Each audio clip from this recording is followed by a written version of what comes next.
get too close. I see the world, but it's through this window. Another side to see, I'm ready to know. Not every story's written on a sleeve. Some stories take digging deep. Eyes wide open, words unspoken. Where are you going, darling? Where have you been? Stories to tell, emotions we felt, good and the bad in the hands we've been dealt. I wanna know why, I wanna know why you're the way you are.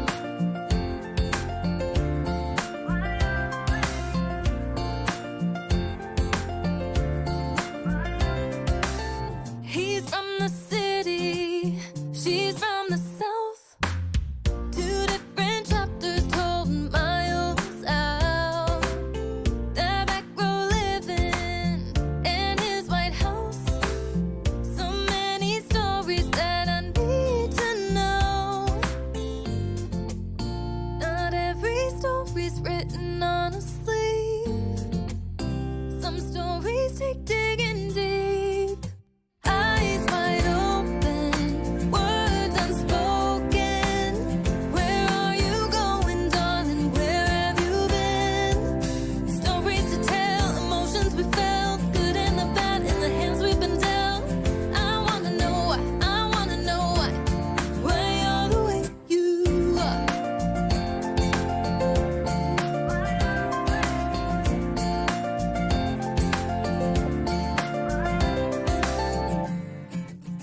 So many stories right in front of me. Some people climb to heights I've never seen. Too many falling down off their feet. These stories take digging deep. Eyes wide open, words unspoken. Where are you going, darling? Where have you been? Stories to tell, emotions we felt, good and the bad in the hands we've been dealt. I wanna know why you're the way you are. Why you're the way you are.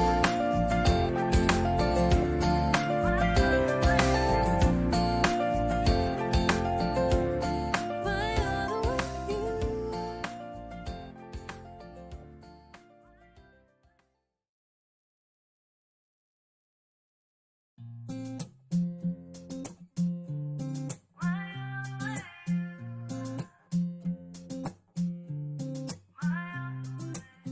Tiptoe around with face of a stranger.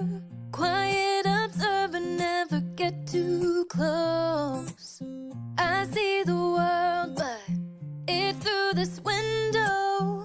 Another side to see, I'm ready to know.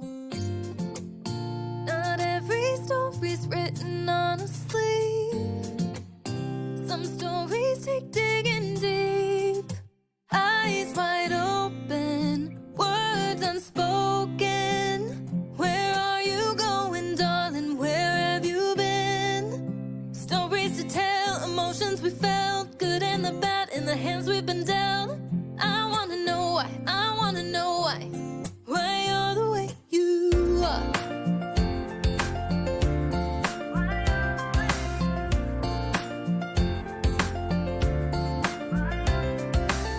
He's from the city, she's from the south. Two different chapters told miles out. The back row living in his White House. So many stories that I need to know. Not every story's written on a sleeve.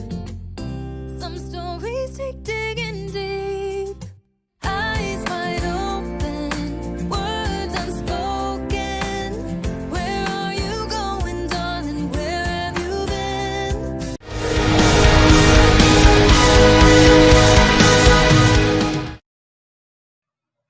Hello, everyone, and welcome to Silver Sunday. Yeah, it's been weird because we've been gone for a while, but it's good to be back, and I'm busy trying to. I forgot to do something, so I'm busy trying to open another thing over here.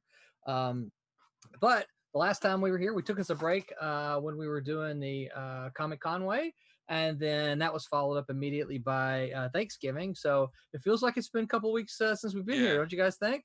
Yeah, it feels that way. It's only been what, 2 weeks, or has it been? It's been 3 weeks since we've done a Sunday, but it's only been 2 weeks since we've done the stream because we did Conway. Right? Yeah, it feels like it's been a while. I know it does. Yeah. Well, we really just kind of missed 1 week, and that's it. So, so yeah. So let's talk really slow. There's only 4 of us, so we're going to have to spend some time thinking about what it is we're going to say. You're starting to kind of. If anybody wants to just say one-word answers, tonight's the night. Oh no! Don't do that. Nice. Yeah, so tonight we are talking about board games. Hopefully you tuned into our Wednesday crew. Always a lively bunch, and they talked about board games. And of course, I've just been informed they spent most of the day talking about D&D, which we could, one of the things we might, since they're not here and can't defend themselves, we can debate whether that's actually a board game or not, and whether we should. I think it is. Oh! Don't use it online. Yeah. If you have paper in front of you and you have little characters on your board, it is a board. There you go. Depends on how you play it. Yeah. I think it depends. It's iffy. Yeah, that's a stretch. You roll the dice. You got roll dice. dice. Roll. Yeah, that's true. But I'd call it a board game, but the a lot of the original D&Ds though, they didn't actually use boards. They just you did. You had a map. You had a map. The DM would draw it. But I know that because my younger brother did that. Yeah, well, I was gonna say, I played a long time ago in the 80s. I played with a group, and they didn't use a map. They were just talking, and like, here's what you see, here's what happens, and then you just had a conversation. You rolled the dice. We had still. a map and painted figures and everything. Now they ended up doing that, and they got real extensive. I mean, the maps did, right? So first, we're jumping right into this. We haven't even done any introductions. So so yeah, I'm the host. I'm Roland. I'm the head honcho. Where's my card? Because see my card, Silverline says I'm the head honcho. So which just means I kind of wrangle stuff, try to keep folks in line, which is, with creative types, it's kind of like herding cats. Look at that, we've already got a couple questions. Yeah, Jacob, hold on, Jacob, hold your thoughts. Anyway, so I am the writer of Cat and Mouse and Trumps, Rejects, and Silverline Team Up, Champion, and Miss Fury, and a couple other books. But we're gonna go around Murderer's Row like we always do here. Up next is Curtis. Curtis, tell folks who you are. Hello, I'm Curtis Fujita. I'm the creative director at Silverline. I also edit the book Kalis, and I'm a artist who's worked in comic books, video games, and animation. That's me. And I have my fingers crossed that we've got an announcement that hopefully we'll be making first of 2021 about something Curtis is working on. Yes, I agree. I have fingers crossed. I have my toes crossed and my fingers crossed. I'll put it in front of my shirt so you can actually see my fingers crossed, right? Up next is Aaron. Aaron, tell people who you are. I am the penciler for the Fire Rush series, which I think we're getting, hopefully soon be launching the second issue. And hopefully. then I also draw and illustrate my own comic, which you can find in Webtoons and on my store, Godlings. And you just finished number 9, right? Number 9, yes. I finished issue 9, and I'm already on the second page of issue 10. So I'm jumping into it right away. Looking right along. Yep. Excellent. Roberta, tell people who you are. Hi, I'm Roberta Conroy, and I've been coloring comics since the 90s. Took a little of a pause for some graphic design. So here I am back loving comics again, and I'm the colorist for 2 new series and one older one. One is Cat and Mouse, and the other one's the Team Up Champion and Miss Fury. that Silverline siren call pulled you back, didn't It did. You know what? I will never tire of telling that story about recruiting Roberta. For those of you who missed it, somebody posted something somewhere. I can't remember what it was, and Roberta's like, "Oh, I colored that page. It was an Ultraverse page." And then the on Facebook, and then the comment thread went along, and Roberta said, "I miss coloring comics," and I went, "Oh, really?" I heard your voice saying that. That's right. And so I dropped her a line. I'm like, "Do you really miss it, or are you just waxing nostalgic?" And she goes, "No, I think it'd be fun." So we swapped some emails, and bada bing, bada boom. Here she is, right? Silverline. That's right. Lots of fun. So yeah, we've already got a couple comments tonight. Jacob Bear says, "What board games are we playing tonight?" Jacob, we're probably going to talk about a whole bunch of them, I would think. And then he said, "Are you not streaming as much anymore because you don't like me?" I took a shower. No, it's we just we took the I think we just took a 2-week break during Comic Conway, and then that was followed by Thanksgiving. So it looked like we took about a 3-week break, but we were still streaming, but we were streaming with Conway, with the convention. So we were on, just not on our regular days. I'm working with something.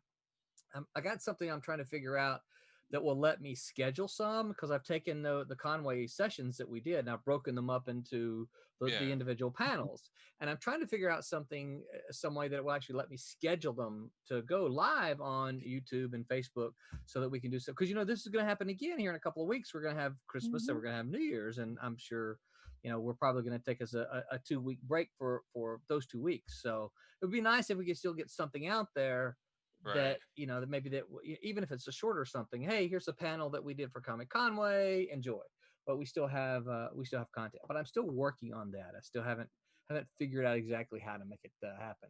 Phil Leon says, "Hello, good peeps." Hey, Phil. Hello, Phil. Hey. And for those of you paying attention, Phil is one that has been recently recruited to the Silverline ranks. So Phil is coloring White Devil, that is written by R.A. Jones and penciled by Jackson Reddick. So and inked by Mike Keeney and Chuck Bordell. So very, very excited about that. Yeah, I'm actually excited to see White Devil. I don't know, that sounds cool. Yeah. I've still I'm like, actually, that one sounds pretty cool. I'm excited to see that one. Yeah, it is. It's a good book. And the cool thing about it is you can't see it, but I have issues 2, 3, and 4 right up there. Oh, really? Yeah. Nice. They're already all penciled. Issue 2 is completely inked. So Phil, if you're paying attention, as soon as you're done with 1, I'll put 2 in your hands. So 2 is completely inked. 3 is in the hands of Chuck Bordell. 4 needs inks also, and I can't remember if it's lettered or not. I don't think it's lettered, so I think it would need lettering. But yeah, we've got a really good head start on that. Royal Airship says, "Hey, all, looking great." Hey. And before I forget, you can't see it. I don't actually have a stream up, so I don't know what we're seeing here. No, I don't want that. Here we go. So okay, yeah, so you can't see Brett. My son Brett is behind the scenes. He is his credit here on my screen says the unpaid producer. So Brett's the one that turns the knobs and adjusts the buttons. Wait a minute, that's the other way around, isn't it? Pushes the buttons and turns the knob. Anyway, Brett's the one who's worked behind the scenes to make sure that we're streaming on our all of our locations and so on and so forth. Phil says, "I'm loving it. Glad to be on board." We're glad to have you, Phil. We think, and hopefully you'll think that pretty quickly as well. I know that I'm biased when I say this, but we think we've assembled a pretty good crew of creators here that all love comics and enjoy making comics and are good at doing it. So, okay, well, tonight, board games. So, based on our are early getting going, we should probably define what is a board game. So what do you guys think? If I say board game, there's a tradition. I think there's a traditional mindset. What do you guys think? Well, I would think board game would have to be some sort of playing board. Now, the only reason I say that's because if a board game is anything, then why do they call card games and board games? It would all just be games. So I do think there's a distinction there. So I think it kind of has to have a playing board. Now, Roberta, I can see how you could say like D&D could be, because if you're drawing the dungeon on the map, like the dungeon map, that would constitute a board. See, I think, I agree with that, but I think my argument would be you could play D&D without a map, without a board, right? Yeah. You can't really play Monopoly unless you have the board. Yeah. Right? I mean, so I think that's a different. And now I didn't play a whole lot of D&D when we're talking about role-playing games, but I played a lot of Superworld. And Superworld is basically D&D with superheroes. Okay. So instead of rolling up wizards and elves and trolls and stuff like that, you roll up, superheroes. And I played that for all 5 years I was in college. Whoops, did I just say I was in college 5 years? I was on the 5-year, 4-year plan. I was on the 6-year, 4-year plan. Oh, I know. Yeah. They didn't tell you about those extra 2 years? Well, Northridge earthquake, that's one. Oh, yeah. Were you in college when that happened? I was in Malibu when that happened. That's what I thought. Wow. Yeah, but Yeah. you weren't still in college, were you? I was. I did not Barely. realize that. Oh, Barely. I wow. was on my last couple classes and they got stripped. Wow. Oh, No, yeah, I mean, I know knew that. you were at Malibu during the earthquake. I just didn't realize you were still in school. Yeah. I just assumed the only one still in school was Curtis. High school. Remember, I was night shift. Yeah, that's right. Yeah, you were night shift. College and night shift. I was thinking how to clear the air about the board game thing. I think the broader term is tabletop gaming, right? Oh, yeah. Yeah. Okay. So tabletop gaming would include like Warhammer 40K, role-playing games, role-playing games. And what I mean by that is Dungeons and Dragons, not, Right. when you get dressed as the Dutch boy and somebody's the chief.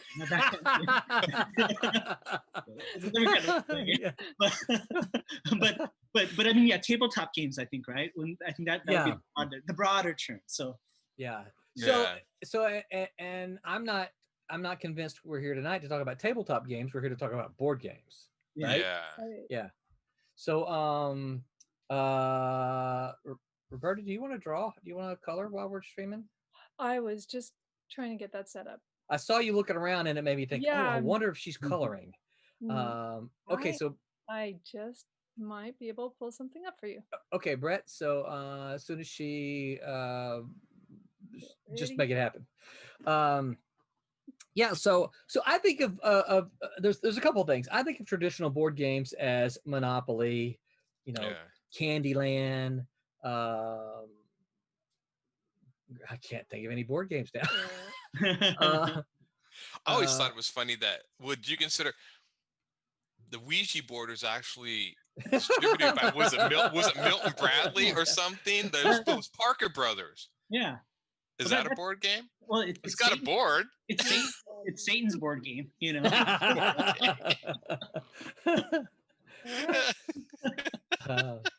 Dastardly. I always thought it was so funny that Parker brothers, is like, share a Ouija board, no problem. That's funny. I'm not sure I've seen one, but I'm not sure I ever knew anyone who owned one. Yeah. I remember Candyland, Monopoly. What was some of the other?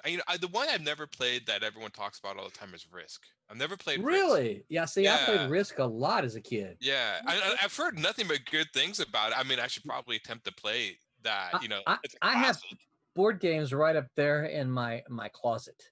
They don't come down that much now. So here's kind of why I wanted to kind of roughly define them, because when I think of board games, I think of things more like Avalon Hill board game, all war games, right? But Yeah.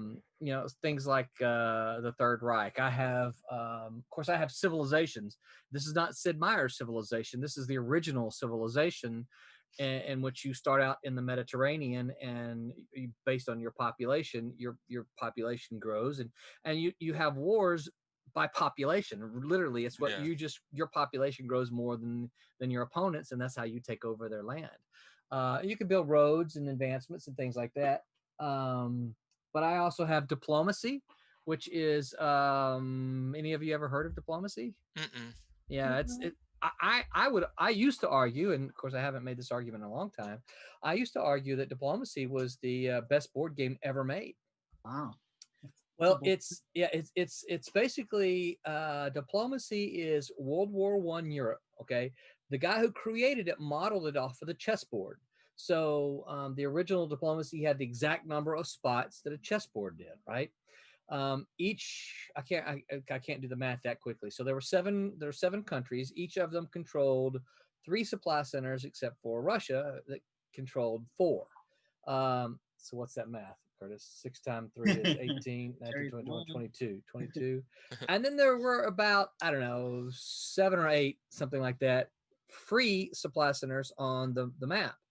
And of course, that's where the war started. You as you went after the supply centers, you began to come into conflict with your neighbor. But here's the difference. So diplomacy was a little bit like Risk without all the armies and the dice. Right? There were no dice in diplomacy. Literally, diplomacy is the map of Europe, and you have markers that represent armies and navies.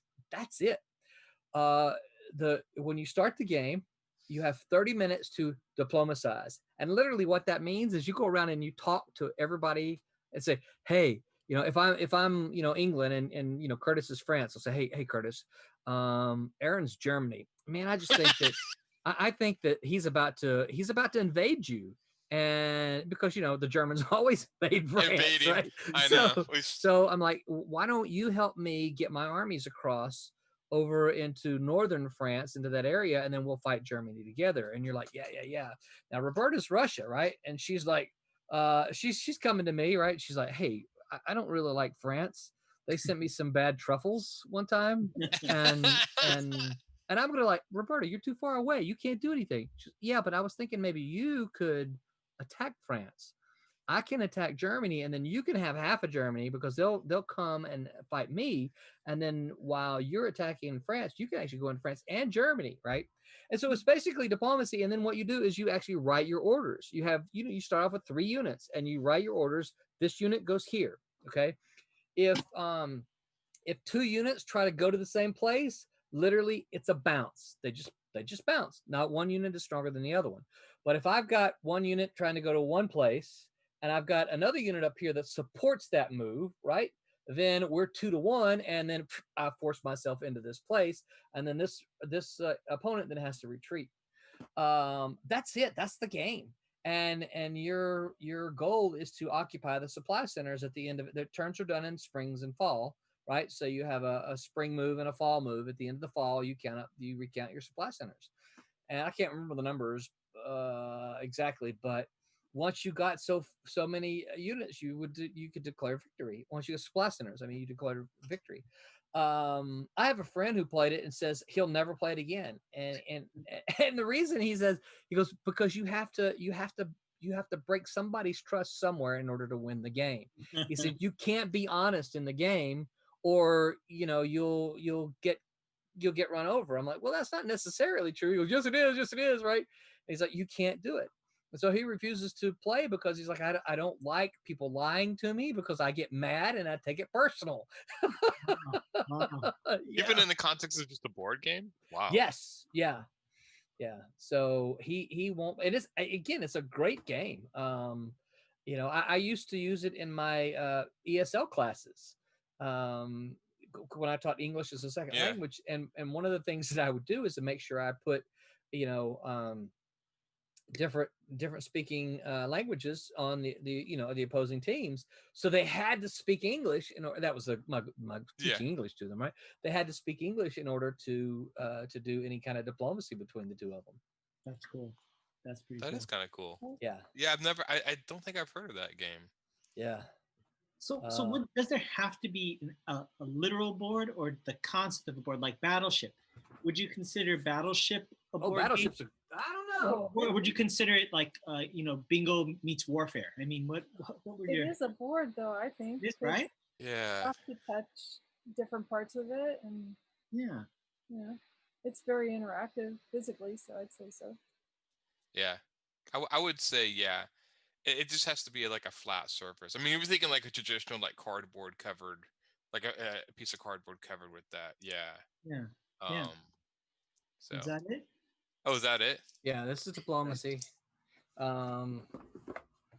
This is literally the board, right? So Cool. Oh, it's like That's one of those ones. That's Wow. cool. it's one of those ones. Where's England? Right. So here's the board. Nice. Yeah, and you can see all the little black dots. Those are your supply centers, right? So, and you can see the countries there. The red, that's Austria, Hungary. You got Turkey there in yellow. Russia is under this hand, probably white. Yeah.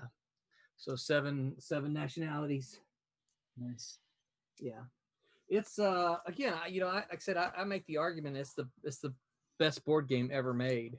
One of the things we used to do is we would photocopy our maps, and as we conquered territory, we would color it in just to agitate your opponents, right? Oh, look, I'm coloring in my map and you're not. So that brings about an important question. Okay. When folks play board games, do you play them literally, or do you have your own house rules? Like, I know Monopoly, sometimes people have like a house rule or something like that they just kind of agree, or are you guys like by the book? It has to be exactly what Milton Bradley said, or whatever is in the rules. What's everybody? My house. I got into with and I haven't played them in a while. With my nephews and some of my friends. Have you guys ever played games that the game plays against you, like the cooperative games? I know what you're talking about, but I've never played one of those. Yeah, so like we have these D&D, like literally D&D board games that you all play as a party, and then you fight against the game itself. There's another game that we played for a while called Gloomhaven, which was Is that the one where you go attack the castle, or you're in the castle being attacked? No, Gloomhaven. No, Gloomhaven is just a humongous. I mean, literally. I mean, the box is like that big. It is humongous, and it takes like a few years to play. And it's played years.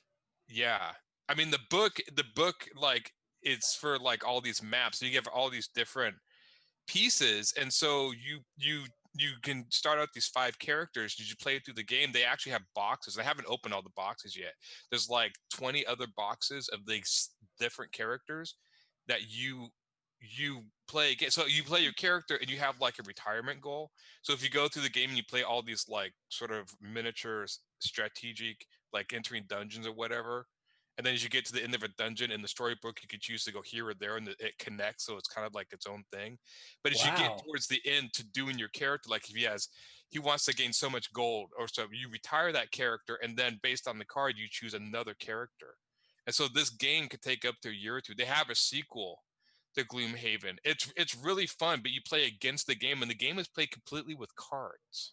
Interesting. And so the cards is how you can actually level up your characters by choosing different cards. See, I would actually call that a card game and not a board game, right? Yeah, but there's a board. There's miniatures. It's a combination and stuff. But that game got really hard because every time you would play certain cards, you would have to discard a card for that round. And so we actually made house rules on that game to make it more fun for ourselves. And the D&D one was the same way. The Dungeons and Dragons board game was like viciously hard against us. So working together, we were like, no, let's make up some house rules so we're not just getting getting destroyed like every other round.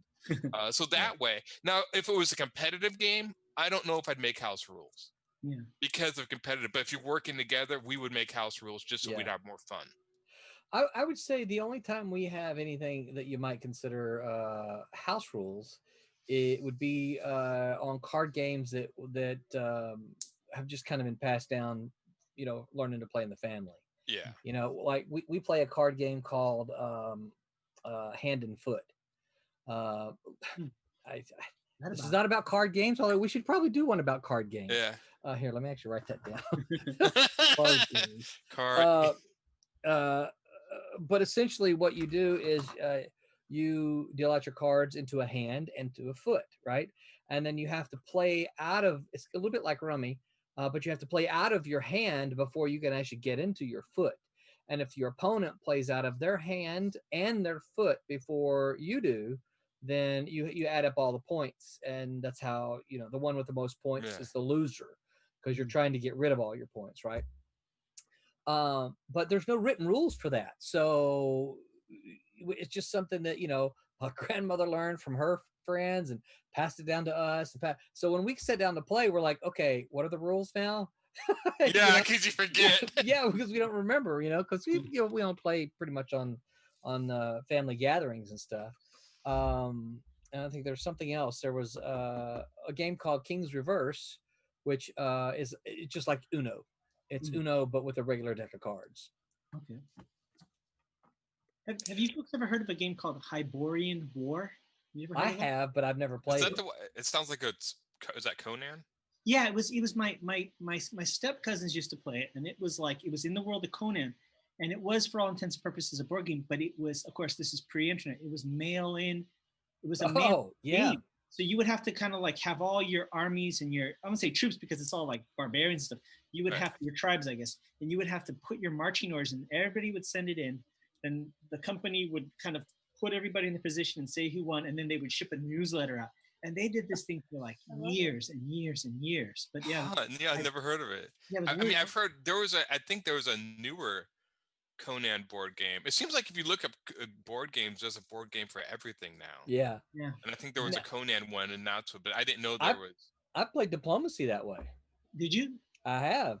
I played Diplomacy where you actually write letters to the emperor or the you know, the leader of the other country, and you have like a month, right? And so, and it's like a real-time game, you know, so you write letters back and forth to the leaders.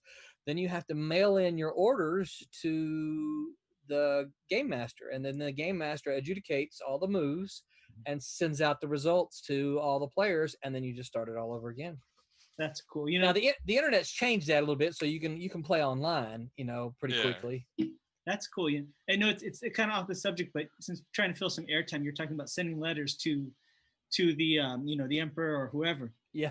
So it reminds me when I was in high school, which was when I was in Malibu Comics, I would do all my homework and try and get done as fast as I could so I could focus on comic book stuff. So I had to write a letter from the frontier, like I was a settler. And it was a full letter I was supposed to do. I was supposed to put all the historical information for my history class. And I think I wanted to just read comics that night. So I cheated. And what I did is I started writing the letter, like, you know, oh, dear Mary Beth, you know, life is so beautiful here on the plains. I'm like, oh my God, the Indians are attacking. I hit with an arrow, and I just dragged the pen to the bottom of the paper. They were not amused, but I would have given you an A for that. I'm like, that's brilliant. So, there's your letter writing. Sprinkle a little ketchup on it. Yeah, exactly. I know, that's what I was thinking. A little blood drops at the bottom. But somehow he managed to put it in an envelope and, you know, send it. I don't know how. Yeah, you know. We've all seen Dances with Wolves, so you know. Yeah. So I was trying to think. I know it's funny. For a board game, I know my nephews really got into. It was an Alien versus Predator board game. Oh, Where you really? can actually play 3 factions, either the Marines, the Aliens, or the Predator. Cool. And you all fight. Each one has different like rules, and you all fight against each other. And that got really, really fun because the Predator could like vanish. Like he could, you move like a little dot around, and then you basically, they had it like these little like flat tokens. Could you actually buy miniatures for the game? Yeah. So there's different classes. So a lot of times you're not supposed to know who you're facing until like you meet them in a hallway. So you can move your guys around in these little like, they look like flat chips until they're seen. And so that way you can kind of like coordinate where you're going to place your characters, but the other people in the game can't see what you're doing until they encounter you, and then it's either like somebody good or somebody bad. And that game was really, really fun. It's like the Fog of War. Yeah, basically. A lot of war games do that kind of thing. Yeah, hide the pieces so that you don't know. Yeah. So, I mean, do you play a lot of board games, Roberta? I mean, it seems like you play more. I play more than I used to because we have a 6-year-old here at the house, so we play with him. Oh, do you? I got out Mousetrap, which is my childhood favorite. Oh, cool. Oh yeah. Love Yeah, it. that's a great one. Really fun to play that one because you have to build a piece at a time. Yeah. And then when it's all done, you get to lower it. Whoever lands on the proper square gets to Yeah. lower it. And That's a it great one. catches a mouse, and it's really fun. So I that's know we used to. No, I was saying, did you ever play a game called Scotland Yard? Has anybody ever No. played? I think I've We- heard of it. I don't think I've even heard of that. Not like It was a really fun game. I don't even know if they make it anymore. It was like a board game I used to play with my dad, and he was always really good because one guy would play like Mr. X, and you guys are other detectives, and Mr. X only appears on the board at like every 5 turns. So again, like you don't know, and you have tickets to take like taxis, which are shorter routes, subway. I think subway is the longest route, or like car. And so the idea is you have to land on the spot where Mr. X is, even though you don't know. And so you're chasing him around. And that was really fun. My dad Huh. was the best at Mr. X. He would always destroy us. We could never catch him. So, sounds good. that's cool. That's I cool. loved Clue. That was good. Clue. Clue? Yeah. Yeah, Clue's I really haven't fun. played it in a while though. Isn't that one of the games that they have like a lot of variations, like Monopoly, like they have Star Wars Monopoly? Don't they have something like Yeah, with they Clue, like have. Star Wars Clue and all these other different ones? Mhm. Yeah. So Would didn't you realize folks that. consider chess and checkers board games? I mean, or like I the would, other board yeah, I games? would consider I them would say that's a classic board game. Yeah, I was going to say, to me, I think that's a classic board game. Yeah. You know, that Chinese checkers, you Yep. know, Yeah. even though it's played with marbles, it's still on a quote unquote a board, you know. Yeah, I think that would be what I would call a classic board game. Yeah. The one I never did play and I always wanted to try was Backgammon. Never You know, did play it. my wife and I played that. I guess when we first got married, we I don't know how we ended up doing it, but we got us a backgammon board and we played it and really liked it. So we said, oh, this is we really like this. So we went out and bought us a super nice one, right? And we played and played and played, and then the kids came along and we stopped playing. And then we had a flood in our house. Oh. And it got destroyed. The super nice one was on the floor, so it got destroyed in the flood. And it was like, man, Oh, shoot. yeah. Oh well. We Yeah. just bought a cheapo one here just several months ago, and she was looking at me, I guess just last week, and she said, we bought that thing to play backgammon and we've yet to play. I'm like, I know. It's So hard sometimes. Do you play board games a lot, Curtis, or have you? I'm more of a like Dungeons and Dragons role playing game kind of guy. Kind of like the extent. I got really deep into that with my friends, especially back when we were at Malibu Comics. Tim DeVar and Keith Conroy, and the best part about doing that with guys that are all artists from a comic book company is they would draw everything out. Yeah. So it would be, and I can say it now because I think a statute of limitations, but they would be like at Malibu and they would be like 4:59, works about then, and they would be like sketching stuff for the role playing game that night using the copier, Yeah. And the best part is, so every time a character showed up, they would pull out this beautiful designed character in full color, and that was really cool. In fact, you mentioned Tim DeVar, a good friend of mine, and he directs animation and storyboards and stuff. He, I heard, played a Star Wars game, role playing game. He game mastered a Star Wars game years back, and it was the best idea I've ever heard of for a Star Wars sequel. And it's not his property, so I guess I can say it. Yeah. He had these amazing character designs where, imagine, like, instead of the Sith, there were Jedis that were all in pure white, like stark white.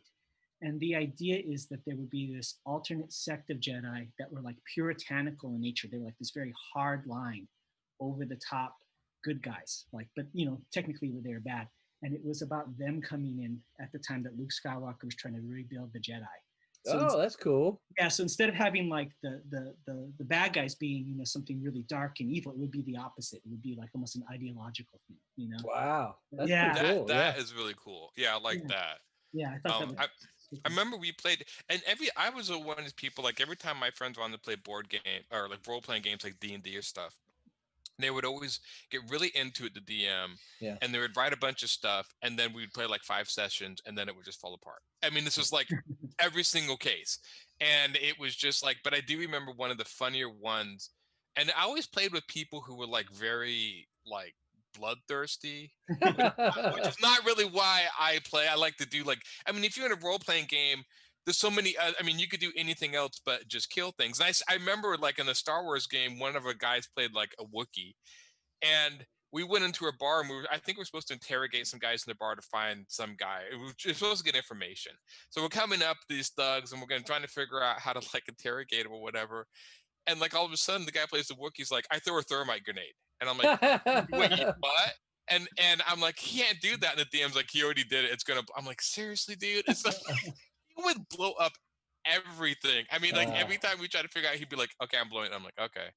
So it was actually kind of funny in hindsight, but I always get those characters who want to do nothing but kill everything. It's just, You can always see funny things about people's personality. Like I don't know how I remember so many details of back when Roland and I worked at Malibu, just weird throwaway things people say. I remember Chris Holm, who was the editor-in-chief there. I guess he played Dungeons and Dragons, and I can't believe I remember this how many decades later. He had mentioned once in passing that his character in Dungeons and Dragons was like a knight or something called Christian the Good. And he was like, this knight in shining armor, but he was like this evil bastard who would do all these horrible things. But he would go into town and he had this chivalrous demeanor, and he would cheat, the townspeople out of money, and he was just this horrible character. But I remember him saying that was his character, was Christian the Good, and he was the absolute opposite. And it's just so telling about people's personalities. Oh, yeah. That's funny. Yeah, your alter ego. Yeah. Yeah. Well, I did I did the same thing, and we played Dark Sun, which is a D&D spin-off, the Dark Sun series, and I played this sort of mantis character who's like a praying mantis, one of the races. And apparently this race likes to eat halflings. Like that's one of its food sources. I was playing with a halfling, and my friends were, and I was trying to play in character, so I was always making little jokes to the halfling character, like, any day I'm going to eat you. My friends got really annoyed, so apparently one game, like, we woke up from my camp and my friends were gone. Okay, they ditched me. And my character is one of these characters that if you betray him, he takes it personally and will go and revenge. So I was like telepathic too. So I systematically hunted my friends down and ate them. And they got all mad. And I'm like, well, I'm trying to play in character. And they're like, no, this isn't fair. But that was hilarious. That's funny. That's funny. Yeah. Well, I guess we're talking about role-playing games. Like I said, I played Super World. I started playing Super World probably when I was a freshman in college. And I played like every weekend for almost 5 years. Not quite every weekend, you know what I mean, though. But I mean, we the cool thing is that there were a couple of guys who played the whole time with me, right? So it wasn't just me, but it was me and BJ played a bunch, and then my good buddies Tim and Keith. And then we always had, depending on where we were, we had others join us, right? Because like we were in Hines, I had a couple other guys join us. But I actually played Demon, was a character that I played Super World with. I've got several character sheets on him. Your character Demon, the one in Cat and Mouse? Yep. Okay. Yep. Played him in Super World.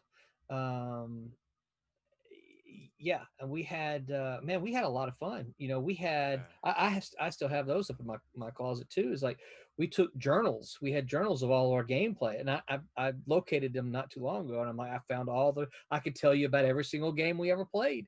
And they were we used the real dates that we played. So occasionally we would fill something in, like, okay, you did this on Friday, and the next Friday we're doing again. Okay, so on Wednesday you guys had you had a meeting and you had to do this and you had to do that, or you had to go to the hospital and get this done, right? So there was kind of like busy work that they would do in between the week, and then when it came time to play on the weekend, then they had taken care of all of that. But yeah, we played that game and we had a big board that we drew a map on, but it was a board that was lined out, a grid, Yeah. and then just we would draw on it for every session, and then it was like it wasn't a dry erase, but it was a wet erase. Yeah, I've seen that. Draw My on it friend and had one of those, and you yeah. can Mm-hmm. just erase off it. Yeah, those things are Yep. pretty cool. Yeah, I still Yeah, have all I of those character sheets and all that stuff. I still have all that stuff. I know. What was it? Was it Adventure Time? That cartoon that I think a lot of Adventure Time was based on his actual D&D adventures he had. Oh, really? Yeah. So there's been a few people that have written stories based on the adventures they made up. So Yeah, I know the Dragonlance series by Margaret Weiss and Tracy Hickman. Those are all Yeah. based on their sessions, oh, Well- those okay. Yeah, that's why I thought. Yeah. George R.R. Martin, and he edited the Wild Cards. Yeah, Those are based off of a superhero or Superworld games. really. Really. Yep. They Yeah. used to get together and play Superworld, and out of that was born the Wild Cards. That's so cool. Yeah, the longest one I played was there was a Street Fighter role playing game by White Wolf, and I knew some of the guys at White Wolf. Oh yeah. That game we played for about 3 or 4 years with the same characters, and it was like an ongoing series where it was kind of like a good ensemble cast where everybody had this kind of different kind of character that kind of complemented each other and played off of each other. And to Did do you that, play any of the original Street Fighter characters if you wanted? no, you could, but for us it was like we had our own characters, Right, and, yeah. and like those guys were like the legacy characters way in the background that were like way too high level for us to Yeah, even. that's what I was thinking. Like there would be some character you could fight inside the game or something. Yeah. I didn't know they had a Street Fighter role playing game. I would just, I guess I don't know why. I mean, it seems like they have role playing games of everything anymore, so I guess that shouldn't be surprising. But yeah, I remember somebody online was like making like a tabletop Street Fighter game, and I don't know whatever came of that. I'm about to reveal my total geekness to you guys. Oh, let's see. So Really? here's the so box. this is the first time. Yeah. Oh, nice. So this is the my original box. You see, it's in crappy shape. We got all my all the books in it, plus a few maps and stuff like that. All the rule books, character sheets. My box of dice. Yeah, you gotta have those, man. Yeah. This was published by Chaosium, Okay. if I'm not mistaken. Pretty sure. Chaosium. Yeah, Chaosium. But yeah, just a superhero game. Like D&D. Oh, that's the wrong notebook. I grabbed the wrong notebook. I thought I had the.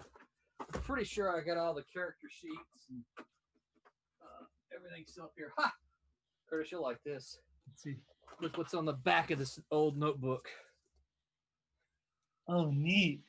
That's what the original Aquaman. Right. That's cool. So here is character sheets. Oh, that's great. Yeah.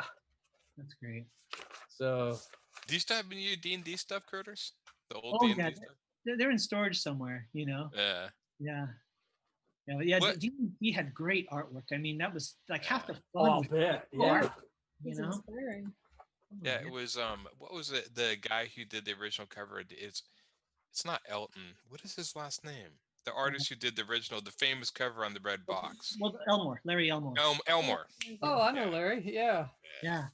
You know, it's funny that the very original ones, they had this, I forget the arts, but there was this black and white kind of drawing. It wasn't always the best. It was kind of a little rudimentary in the original D&D books. My friends who are artists recently did a tribute to it, and they did all these drawings in the vein of those kind of crude, kind of weird, like 1970 Yeah. inside illustrations. They just posted it all online. It was kind of Oh, cool. that's pretty cool. I watched a documentary, and this might be on Netflix, it might be on YouTube, but it was literally about the art of D&D. And they went through and interviewed all the original artists and stuff. And that's cool.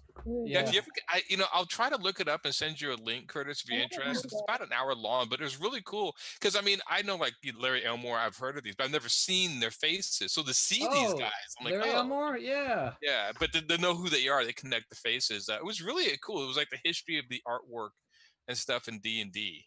I saw Larry not too long ago, actually. So I'm at a convention and we hung out. He's from What's he Kentucky. like? Oh, Is he from he's Kentucky? Great, yeah, great guy. Yeah, fantastic guy. Yeah, he's super nice guy. That's cool. That's Yeah. cool. I'd love to meet. I mean, because some of those like the one Brahm, He was always like amazing, and then you find out how young he is. I'm like, that's not fair. The kid's like in his 20s or something. Like he's a young guy. Well, not now, but he was when he first started. Well, the other guy was Jeff Easley was one of the big artists for D&D, and I remember hearing that one actor he's playing Deathstroke in the Zack Snyder Justice League. Okay, I know. Matt Maganello, I think his name. I guess he's actually a hardcore D&D kind of nerd. And so his wife, who's another actress, Sofia Vergara, she went ahead and she got Jeff Easley, one of the original D&D artists, to paint him in oil painting of his D&D character that he played when he was a kid. So are you ready to come full circle with this? Yeah. One of the original founders, and I don't know his name, one of the original founders of D&D is also one of the founders of Full Sail, which is where I teach. Really? Really? Yeah. I did not know that. Yeah, we've got a bunch of original D&D stuff on display behind behind glass so that you can go in and look at it. Yep. Dude, that'd be cool. That's pretty cool. Kasisi says, "Hey all, what's up, Kasisi? We're talking about board games tonight. See, this is the other couple of games I got out. Civilization. Okay. This is Civilization is one of those games now. If you mention it, people automatically think about Sid Meier's Civilization, which I play and it's fun, but it's totally different. This one is just a map of the, like I said, of the Mediterranean, and I can't remember how many civilizations you have, but you see, you can see that would be an example of a map. The 4, 3, 3, and the 1 and the 2. That's literally how much population you can hold. Each of the places can hold. And so when there's more population there, you have population and your opponent has population there, then you have to have a war. And the way you have a war is you literally just take one piece off at a time for each country, right? Until you're down to that number. So if I move in, 6 pieces and you move in 7 pieces, then we each take off 1. Oh, see, that would be 6 and 6 and 12, 13, right? So we each take off 1. That becomes 11. We each take off 1. That becomes 9. We each take off 1. That becomes 7. We each take off 1. That becomes 5. We each take off, and it's still not 4, right? So we each got to take off 1 more, and that becomes 3. And then that's how you fight a war. Oh. Yeah. And then you can see these things here. You can, part of what you do is you can learn how to make sails. You learn cloth making. You learn how to make roads. All these things, and your civilization literally advances by that way, and you're trying to go up through the ages until you reach the end. This box is full. It is heavy, just from the markers and all that kind of stuff. The cards, and there is a great big board there. So it's a lot of fun, but this is one of those that takes a while. This is kind of the monopoly of board game, because you can't sit down and finish this in an hour. You got to devote, a good 2-3 hours to it. Yeah. But I can't get anyone to play with me here because no one has that kind of time, Yeah. Well, that's the same thing when I tried to get my friends to play Gloomhaven and stuff. It would be like we play every week, and it'd be like a 3 hour, and maybe a little over. And people they get bored or whatever. See, I enjoy those games. I enjoy the strategic element of those games, but some people just can't. Their attention span doesn't go that far. Right. What type of world is Gloomhaven in? Like, what is the setting? It's like a medieval, like D&D type. It's its own world. It tells like a story of like this is gloom that you're fighting. So when you start out, like start in the first, like, so when you open up the book, it'll tell you like it comes with a bunch of separate tiles, and it tells you how to arrange the tile for each sort of mission in this book. And they can flip it around, then how they arrange it. And then it tells you like certain rules, like maybe you have a time limit to do that. And then when you get to the end of whatever this little scenario you're playing, then you can choose to either, do this, go to like, choose your own adventure books. Like you could do this and this, and base how you choose kind of like your route is how you start kind of going around the game. But apparently there's a story and an eventual end to it or whatever. The new Gloomhaven, you actually build like your own town and do that. I haven't played that one yet. This was a Kickstarter game. I mean, the Gloomhaven game made like millions of dollars on Kickstarter. So I have never looked up Gloomhaven before, ever. Yeah.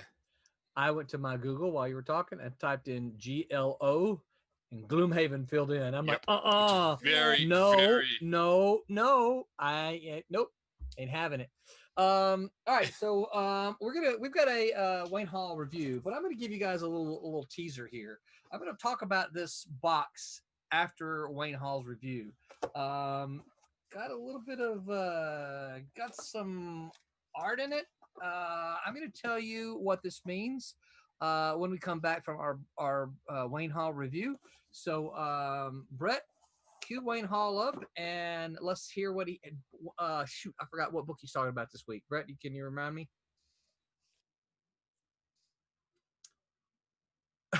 No. Well, Wayne is here to do an indie comics review and it's on the tip of my tongue. So Wayne, take it away.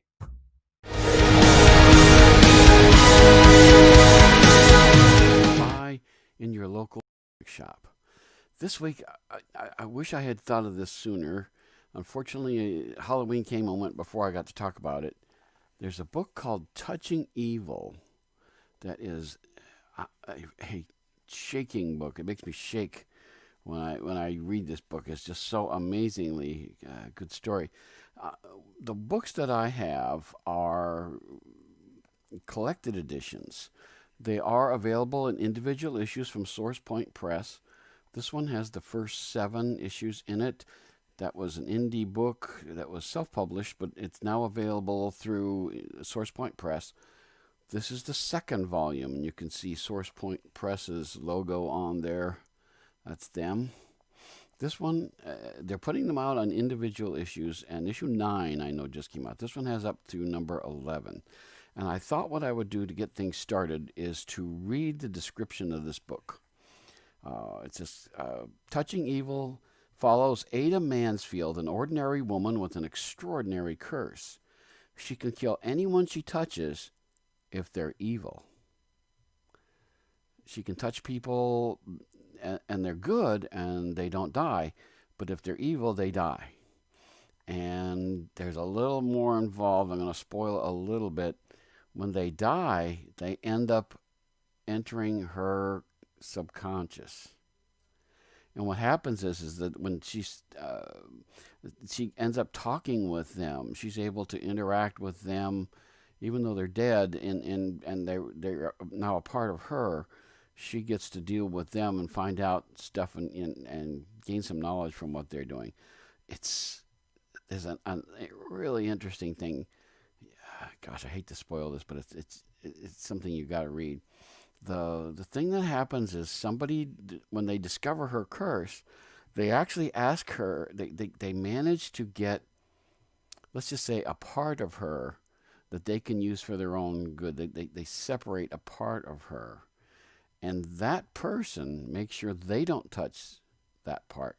But they're able to use that to kill other people. And what happens is, to the woman, is when these people die by touching that part of her, they still go into her subconscious. That scares the heck out of me. I'm sorry. That is just an amazingly scary thing. The way that the book starts out, there's another guy, an older gentleman who's dying, who has the curse, and it gets transferred to her. She's an attorney. Interestingly enough, she doesn't die when she gets touched. Kind of thought that was going to happen there for a minute when I read it, but it's such an interesting thing. It's described as cinematic. It's Breaking Bad meets The Twilight Zone. Never before in comic book form have the complex relationships and ramifications of the concept of good and evil been so masterfully explored as they are in the pages of Touching Evil. As I said, SourcePoint Press has been putting out the individual issues. They are available in local shops. And like I said, number 9 just came out, which is in this book. I don't think they've put the collected edition of that out yet, although they were involved when this came out. And of course, I think somewhere, if you can find it, some stores may have this. But I would recommend getting right now the individual issues. She has a son, and the son gets involved in all this. What happens is she ends up trying to escape all this, and she takes her son and they run away. And it doesn't really help that much. And of course, she's terrified that she's going to touch somebody, so she's always wearing gloves. And she won't make contact with anybody as a result of that. the really interesting part is what happens when she starts to have these dialogues with the people who have died and have been transported into her subconscious. She has to deal with the fact that they're dead, and she has to talk with them, and that brings a whole lot of guilt up when she does stuff. And the poor, I feel so sorry for her. It's just such an amazingly gripping story. I just, and I'm not much for horror. I always have to say, I'm not a big horror fan. What is good about this story, and I think it's true about the horror that I like, is that I care about the people involved.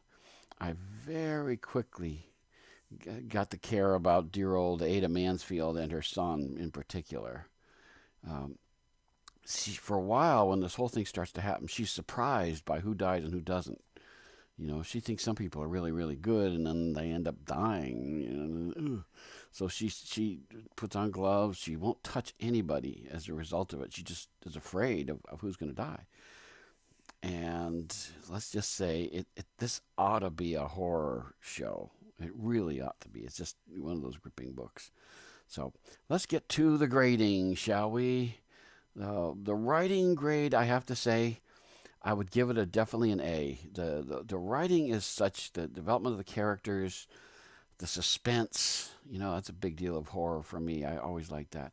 It's just really well done. I think the dialogue is well told, and you just don't know what's going to happen yet, and yet you got to turn the page to see what's going to take place. The art I would give a B to. It's a little less developed than I would have liked. It's a little too simple for my tastes. Doesn't mean it's bad. It's just I would have liked something a little more intricate involved. B's still a good grade. I really liked it. And next is lettering, which I am always really hard on.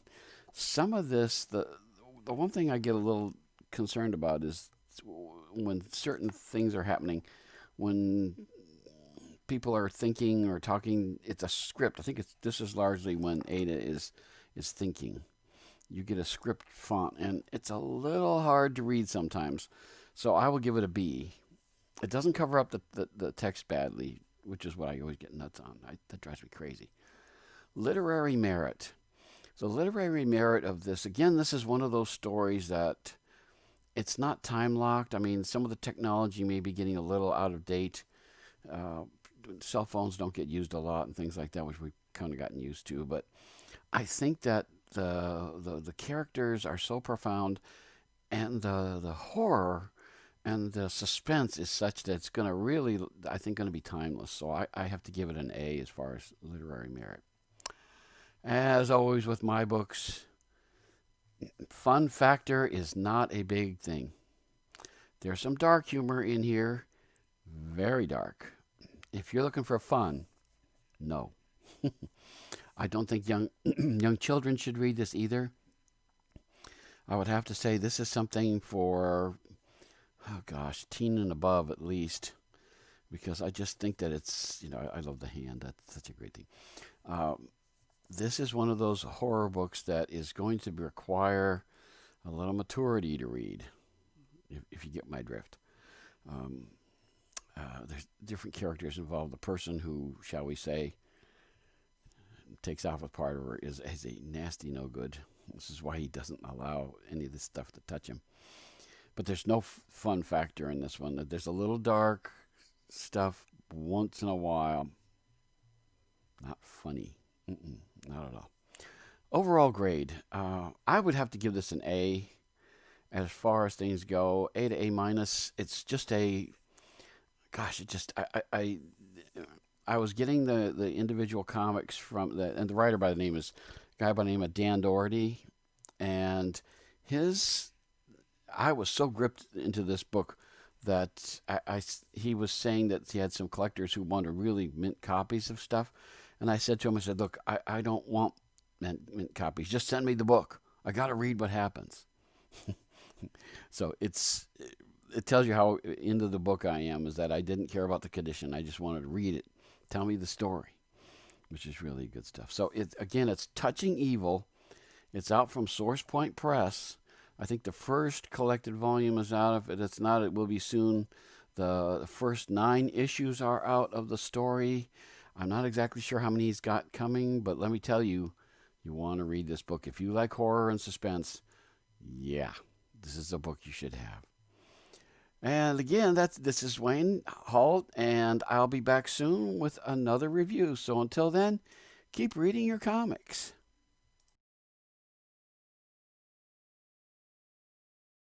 Do you need to put my art back up? Yeah. Yeah. Okay. We're live now. Okay. Uh-huh. Hello, everyone, and welcome back. Thank you, Wayne, so much. We really appreciate you doing that. You guys need to support Wayne Hall's comic reviews. Wayne's a great guy. He's a strong supporter of independent comics, and we appreciate Wayne quite a bit. So thank you, Wayne, for doing this for us. Not quite every week, but it's like every other week. So thank you for doing this for us every other week, Wayne. We really appreciate it. Okay, so I teased you guys with this when let me go back to my thing here. What's up, Larkin Leo Mullen? So I teased you guys with this before we left. So let me tell you about this. So this is one, not the number one, but this is just one. There are 19 others of these on my kitchen table right now. What's in these, you ask? Well, there's 3 pages of art in here. I'm not going to show it to you, but I'm going to give you a little. I'm going to give you a little hint. Can I give you a hint without? See that? Oh, it's the back. Sorry, you can't see anything. There's a little bit of art. You can see art. So there's original art in here, and there's a couple more pages here. There are 3 pages of. Whoops, I can't get this back in there. There are 3 pages of original art in this box. There are 3 pages of original art in all 19 of the other boxes. This is one of them. There are 19 others, right? There are also comic books. Okay, I got to be able to get this out without you seeing it. Okay, so this is a big, thick chunk of comics, right? I counted them for you all a while ago, didn't I? There's 1, 2, 3, 4, 5, 6. There's 6 comics in here plus a graphic novel. Okay, so there's 6 comics plus a graphic novel. One of these comics is a classic, signed by me. Wouldn't take you too much thinking to figure out like one of a couple of them, right? But one of them is a classic signed by me. A couple of them are obviously new Silverline stuff. We're trying to get you with the new Silverline stuff, right? And then, of course, the graphic novel is going to be one of the classic Silverline graphic novels. So you can kind of guess what some of them are. But anyway, we're going to, these are what we're calling our mystery auction boxes. And we're going to put these up on, we're going to number them 1 to 20. We're going to put these up on our Silverline website. I'm sorry, not the website, the Silverline Facebook page. Okay. So, and then we'll start the auction and we'll do this live. We'll start it off live on Wednesday. Okay. So I'll probably jump in with the Wednesday crew and we'll talk a little bit about this as we go live with it. In addition to this, okay, so here I got a list. I got a list of things that I had to remember to say. So I'm going to put this down just so you, now I'll hold it. Okay. So each of them have 6 comics. They have 1 graphic novel. There's 3 prints. They're comic book size prints. And then there's 3 pages of original art. 10 of those, okay, there's 20 of them. 10 of them have an original page from the first volume of Cat and Mouse, okay? So half of them have a page from the first volume of Cat and Mouse. One of those, meaning one of the 10, has a page from Cat and Mouse issue number 1, okay? So you've got a 50% chance to get a page from the original volume of Cat and Mouse, right? And you've got a 10% chance to get, if you get one of the boxes, that is. And you've got a 10% chance to get a page from Cat and Mouse issue number 1. 2 of them have double page spreads, right? As part of the artwork. Oh, that's for card games. Then there's going to be some fun stuff in there, some little things. I mean, you guys have seen some of the stuff like this that we've talked about, right? We're going to have some other fun stuff like that in there. A couple of things that no one has seen. And in addition, we have, so that's what all of them are going to have, okay? Then one of them will have an original art page by Stephen Butler. One of them will have an original art page by Paul Pelletier. One of them will have an original art page by Leonard Kirk. One of them will have an original penciled cover for a Silverline comic. One of them is going to have, and I should have this in my hands. One of them is going to have the very first printing of Cat and Mouse #1, in which I proposed to BJ in it. And I'm going to sign that one. 3 of them will have T-shirts in them. We have 3. I don't have my T-shirt on, but we have a couple of Silverline T-shirts that are left, and 3 of those boxes will have those. Now, they're all going to be different, so you're not. There's no chance to get the Steven and the Paul Pelletier and a T-shirt. We're not going to do that. Okay, they're all going to get what I told you, but once what we're going to do, we're going to roll a dice. I've been showing you my dice, right? We're going to roll a dice. They're all going to be numbered. I'm not going to look at the number because I want to be. I don't want to be part of that. But I'm going to have my daughter or my son or maybe BJ, my wife, and then they're going to take it and they're going to put it in the appropriate box. And then that box is going to be removed from the selections. We're going to roll the dice again, and whatever that one lands on, we're going to put the next object, the next thing in that box. So these will be those 8 items are going to be randomly placed in the boxes with all of the other stuff. And we're going to auction that off. You'll be able to bid on those on the Silverline Facebook page for a week. We're going to do it from Wednesday. Let me find my calendar. We're going to do it from Wednesday the 9th, which is this coming Wednesday, all the way to Wednesday the 16th. I might stretch that out, and we might close that on Thursday, because we're going to do an episode of Drinking with Gas with our friends over at the Orlando Collectors Deviants. Orlando Collectors Deviants. I just always call them my OCD friends, right? And so we'll be live with them. Hey, look, they call themselves that. Look, they even gave me. I wear my mask when I go out into Plague World. See, I wear my Orlando Collector Deviants mask, right? So we're going to be doing, we'll be doing a show with them on Thursday night from 7. So we might end it then. And then what we would like to do then is go ahead and we'll collect the money, and then we should be able to get that off to FedEx then on the 18th, so that they can, and it can take 3 days. So 18, so it should be in your hands in time for Christmas.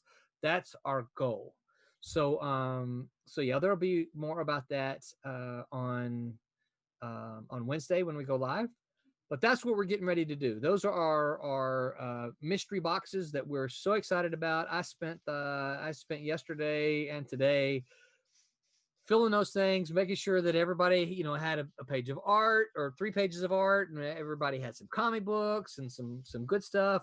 So I'm pretty excited about that, as well as finding the Stephen page, the Paul page, that I can throw in as other fun things to do. So a lot of fun. It's going to be a hopefully a good way for you guys to get your hands on some original art, as well as some fun Silverline stuff. Did I mention the signature books?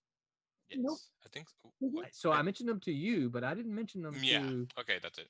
Did I mention Brett? Did I mention them live? I think you did. No, I don't think I did either. So, oh shoot, I had one handy just earlier. So we are doing a signature book. And what's a signature book, you ask? Well, if I have one, I'll show you an old one from back in the day. Oh, wait. Do I have one right here? Back in the day before there was paper. On a tablet, Tablet. Ding, ding, ding, ding.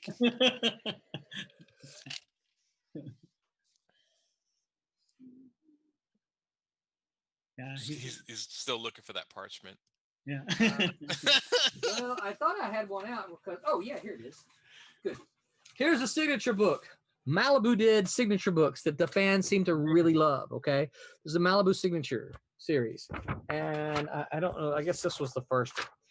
And what it is, it's just a book that has the creative. There's Jerry. Whoop, right here. There's Jerry Bingham. right I there. think a picture there. Yeah. Yep, that's Ken Branch. Ken's done a bunch of stuff for Silverline. Norm Brayfogel's here. As we flip through here, oh look, our very own Rob Davis. Oh, Right, there's Rob Davis. Yep, Nice. Rob Davis is the artist of Twilight Grim. Let's see here. I think I saw. Oh, look at this! How about Thomas Flormonti? There's Thomas Flormonti, right? So this is a signature book, and you can see you could get it, and then you could go around and get them to autograph it for you.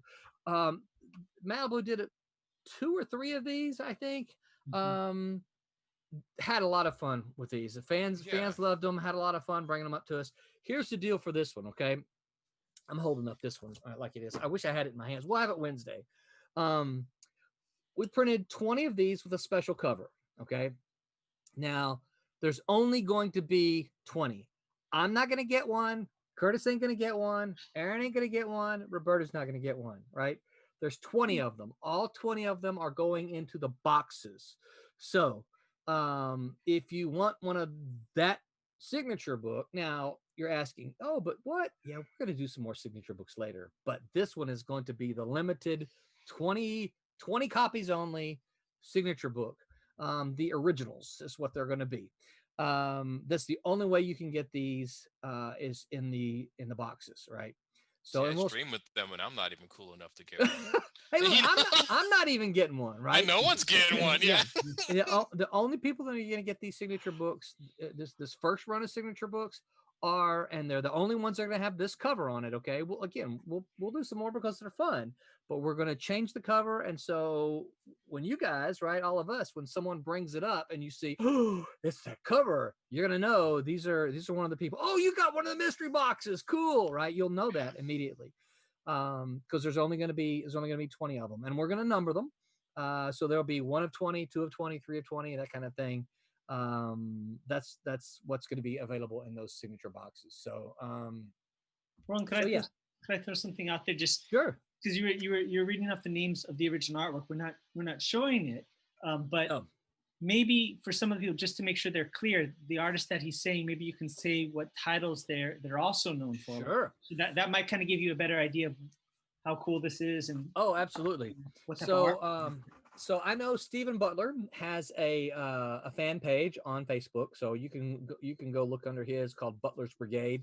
Stephen has drawn Spider-Man. He drew the Badger for a long time, or I say a long time, a couple years.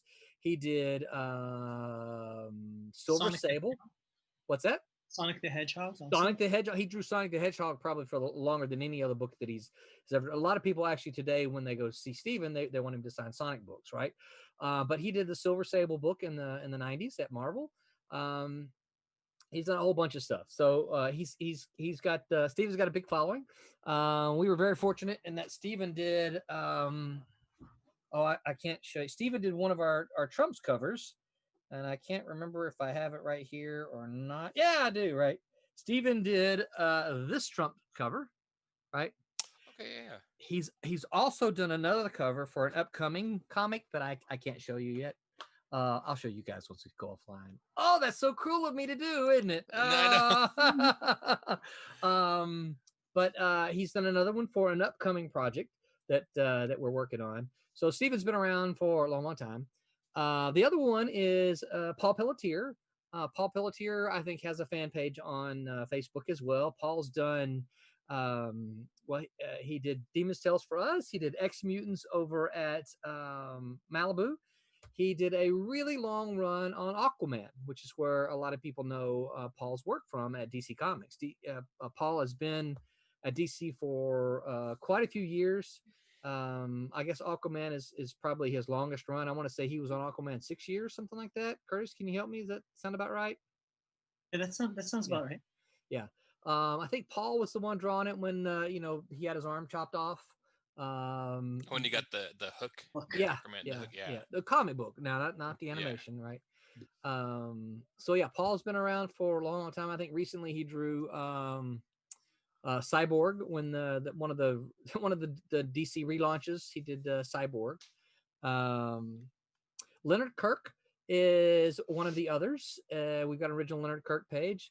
Leonard did a bunch. If I'm not mistaken, Leonard did some. Did he do Dinosaurs for Hire?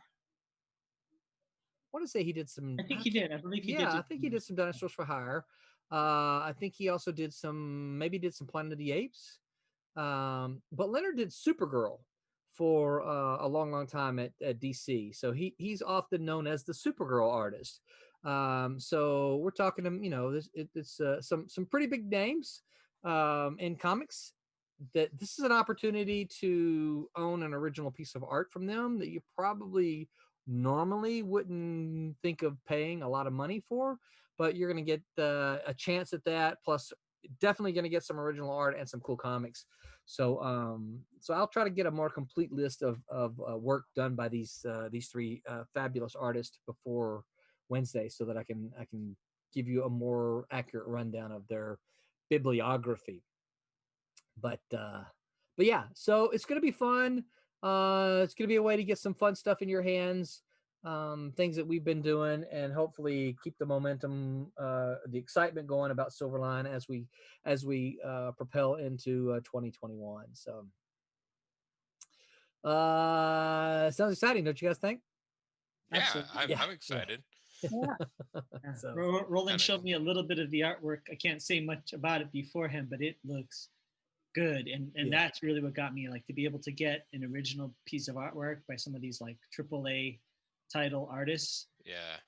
As as part of a bigger package, that's pretty sweet. So I think it's great. Well, it's all about fun, and that's what we're trying to keep this. We're trying to keep this fun, and again, part of what we want to do is we wanted to use it as a way to help us raise money, so that we can do more things like these. These have been fun. We are able to give these out at the conventions. Of course, we really haven't had any conventions in the plague year. But we want to be able to do fun things like this. Plus, there's a couple of things that's going to be in the box that I didn't mention that we want to have some money to do more things like this for. And I think these two things are also going to be very, very fun for you. So yeah, we're excited. I told somebody asked me about this. They said, well, that's just Malibu did that. I said, yeah, it was a good thing that Malibu did, and we're trying to steal the good things that Malibu did. Yeah. So so I don't mind borrowing from good stuff. And so yeah, that's kind of the plan for that. So signature books are going to be a lot of fun. Like I said, I know I signed a whole bunch of them when they were new and out on the market. And even still today, I occasionally get one, tossed under my eyes to sign. Not frequently, but occasionally. That's pretty cool. Yeah, It's fun. I mean, and it's like the autograph books people would do for like celebrities, but yeah, like comic book. I know I'd have fun hunting down everyone. And that's part of what it's what it's supposed. And the other thing is that there's going to be so much. I think it's going to be a challenge for a lot of folks because we're kind of spread out. Aaron's up in Washington. Curtis and Roberta are both in California. I'm in Florida. So it's not going to be real easy to go get all of our signatures. You're going to have to kind of do some convention hopping, or either drop Curtis a letter and say, hey, if I mail you my book and the postage back, will you sign this? Right? Or you have to take a martial arts class for me, and then there you go. Yeah. I'll make you work for it. So just I will sign one comic book for one martial arts class. Exactly. Curtis just sends the book back with a note that says no. Look, I still, harkening back to the Malibu days, I still remember one of our infamous employees, Dan Danko, that he took over one of the letter columns once. I don't know if you remember this, Roland. There was a Diane Botta. Oh yeah. Mm-hmm. And she had this thing called Ask Diane. And one time she was out of the office and Dan got to take over. And somebody asked this really detailed question.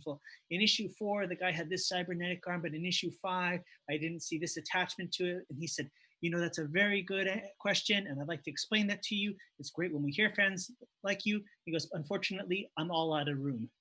And it was such like a Dan Danko moment. And literally, he wrote it. He just put all this filler so he could get to the bottom of the letter page. He's done. Out of room. Sorry. Yeah. We won't be doing that. We won't be taking that from Malibu. No, we won't. That's a very Dan Denko thing to do. Too funny. Yeah. All right, so back to board games. Yeah. Yeah. Okay. You guys ever play Axis and Allies? That one was crazy. The amount of pieces. Wasn't that I kinda love like Axis Risk? and Allies, but Yeah. that's not the one I brought down because the box is a lot bigger. I love war games, and Axis and Allies is something that I played a lot in college. Yeah. A lot. Yeah, that was a huge board and a Yes. huge amount of tiny pieces. Yes, it's the whole world. Yeah, Oh, and yeah. you're dealing with industry and money and infantry, armor, artillery, fighter planes, bombers. You can do technological research. Yeah. Yeah, that was But did you ever play? So Curtis, I guess since you played that one, did you ever play the lesser known Axis and Allies game? It was like Axis and Allies, made by the same people, which I can't remember who it was, called Fortress America. I've heard the name, but I didn't play it. What was that like? So it's very much like Axis and Allies, except that it's one of these games where I want to say there's 6 players, 5 players take on one. Right, there is one player who is Fortress America, Wow. and then there are 5 players invading from different points around. So you've got like the Chino pack, right? So then you got the Mexican or the Russian pack. I forget all of them now, but all 5 points from around all the way from Washington to New York invading the United States, and I literally one person had to take on 5 people. Wow, this is a very like Reagan era kind of game. Yeah, that's what I was thinking.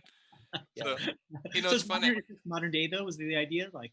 No, it was set in the future. It was in the It was slightly futuristic, not heavily, but slightly. Interesting. Yeah, it was very very cool. It's like the day of tomorrow, right? So some of not the day of 100 years, but the day of tomorrow. So some of the weapons are a little advanced, but yeah, it was really cool. That's cool. I remember you guys ever played the Star Wars miniature game? It's like a miniature. It's a board game but with miniatures. But I played the one we played spaceships. But apparently there's ones where you can play like the actual like rebels, like the people, like the Jedis. One that you can play like the X-wing fighters, and then there's one that you could play like the frigates or the huge ships.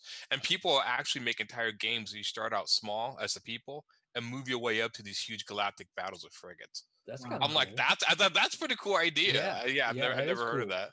Yeah.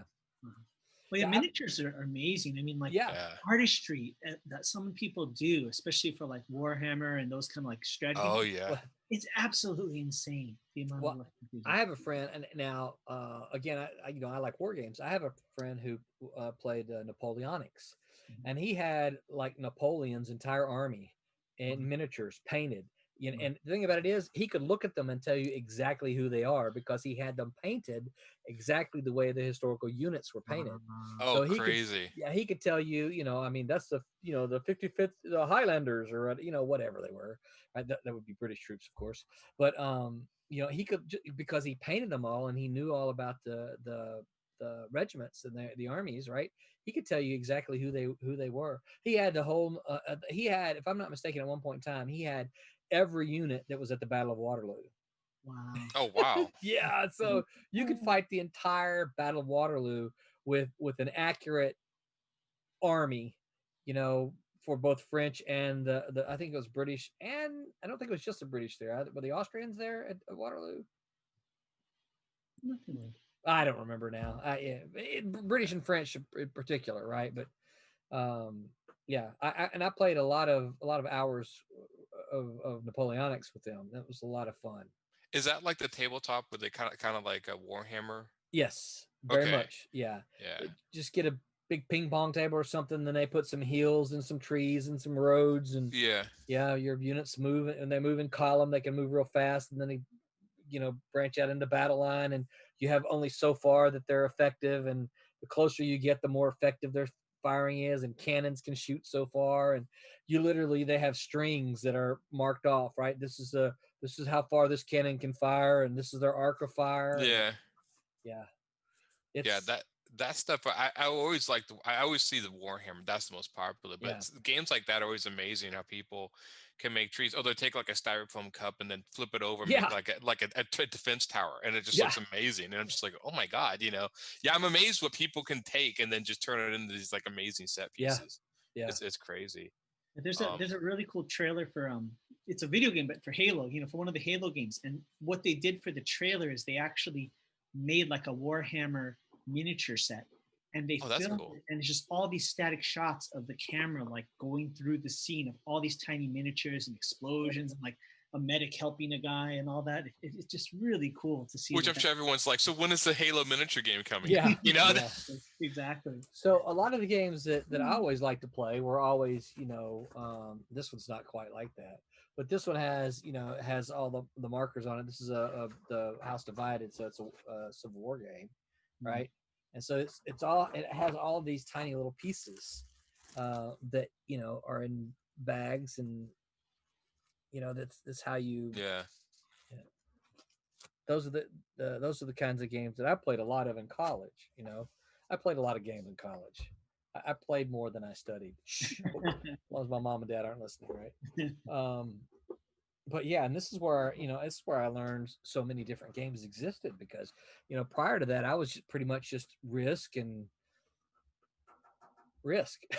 Yeah. Yeah, it's when you get into board games, the types of board games out there are crazy. I mean, like how long they take and all the different ideas and the miniatures and I mean, even at Kickstarter, when you do the board games, I mean, they make so much money, and there's such a huge especially strategic ones. But I think it's a little more like your war games, but they use like miniatures and stuff, like more fantasy type or even sci-fi ones. Yeah, that stuff. I mean, I find it fascinating because we live in this day of video games, and believe me, I'm a big proponent of video games. Yeah.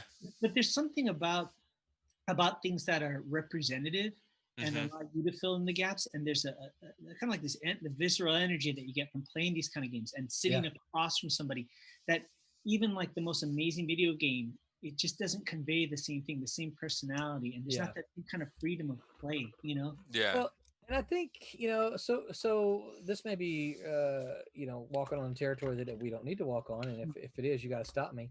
But I think part of the problem with some games like this is that like comics, games, some of these games speak to a certain demographic, and I don't mean like male, female, whatever, but there's a demographic that's not real sociable.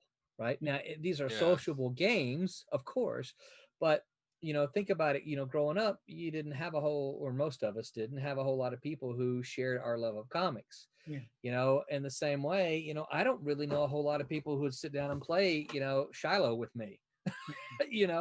Oh, this is the whole game. Sorry, this is House Divided. I don't know that many people who would sit down and spend the hours that would play with me. But when you introduce the internet, well, suddenly, I can find other people who share the same, same interest as me, and it's a lot easier to find someone who play. The thing I would argue about that, though, is it's not as fun, right? I want to play games with my friends rather than play with some strangers online, if that makes sense. Well, and there's a social ability that you learn from playing these games. Usually most people get into these games adolescence or maybe college, but there's a lot of social skills that you pick up from, which is different than playing certain video games where there's there's a bit of anonymity, right? When you're Wreckmaster 55, it's easy to right. But no, totally. I mean, I'd have to agree with that. Are you Wreckmaster 55, Kurt? I'm Wreckmaster 56. He's one up. There's something. I actually agree with Curtis. I do have much more fun playing board games. Like if somebody said, like, do you want to play online video games or play a board game with your friends? Board game with my friends is always going to top. Always. I think also because me and my friends never take it super seriously. Right. I mean, we just have fun, roll some dice, and do some stuff. Yeah. Well, so I've talked about this, and this is not a board game, but you're talking about your friends and not taking it seriously. I mean, I've mentioned this before. Friday night, I usually play games with, not always, but Friday night is kind of my game night with my actually, I mentioned them earlier, but Tim and Keith, who played Super World with me, all the way back in college. We still play, City of Heroes, which is still playing superheroes, right? So we get together online and we play superheroes. There are some people who take that game really seriously. We don't.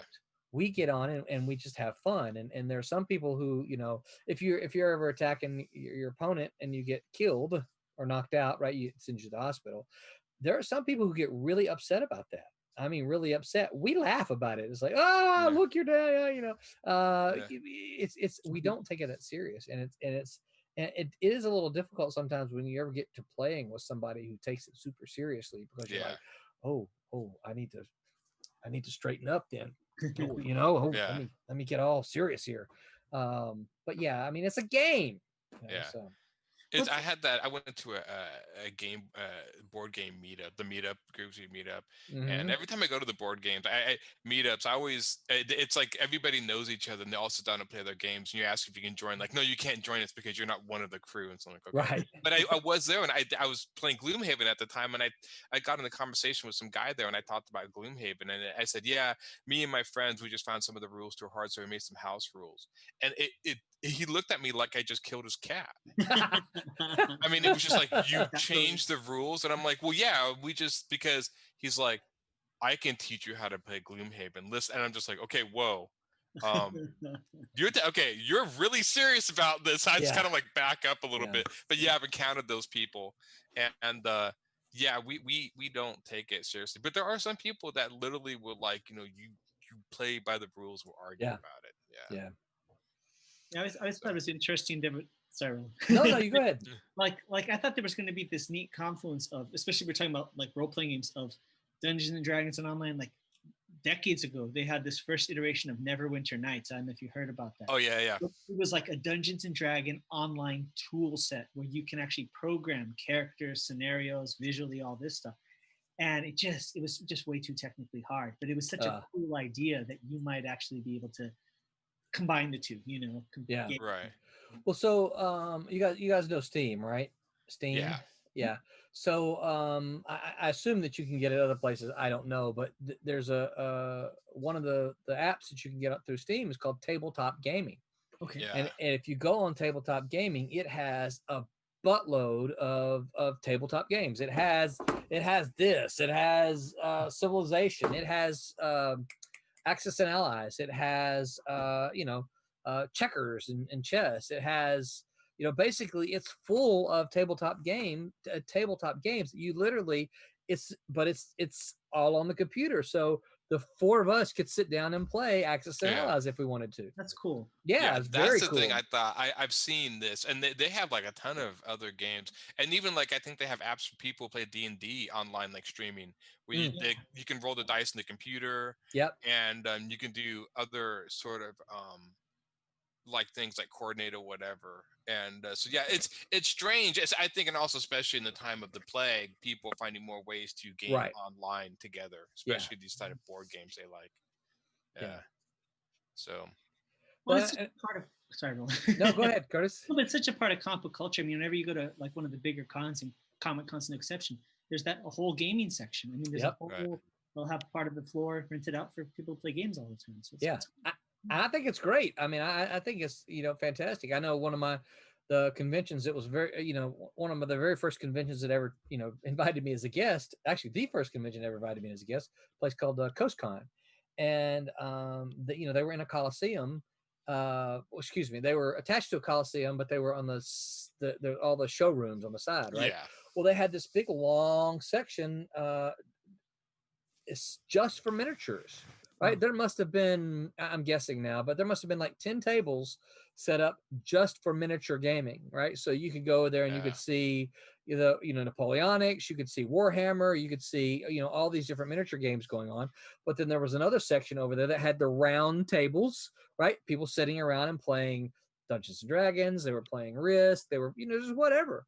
And to me, that's kind of cool because, a lot of my friends, went there to play Dungeons and Dragons, and they just sat around all weekend, played Dungeons and Dragons. Yeah. Which is kind of weird that you would pay to do something. I know. You can do at I home. always thought that. I It's mean, like- it's like just find your friend's house and do it. But Yeah. I mean, but some of it was, they're a little bit. Some of it was a couple of the guys had graduated, and Okay. so they had, they weren't in school anymore, and so that they would come back to the convention, and they would all be there, and then everyone could, play more Dungeons and Dragons. yeah.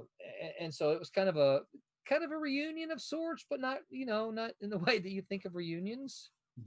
We If have, that makes sense. Yeah, we have a board game store in Portland called Guardian Games. This is like the Toys R Us of video games. I mean, Really? when I went into the store, it's got to be like some of these shelves are close to like,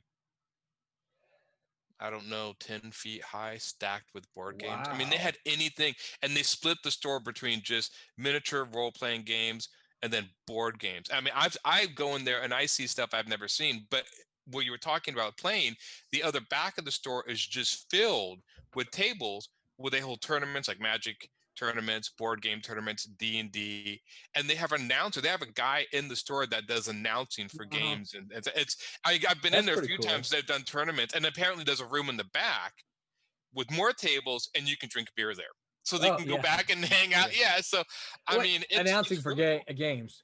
All Yeah. right, and now it's the troll's turn. Yeah, it and, is. And he draws his sword, and he rolls a 20 to hit. Oh, and he slashes it.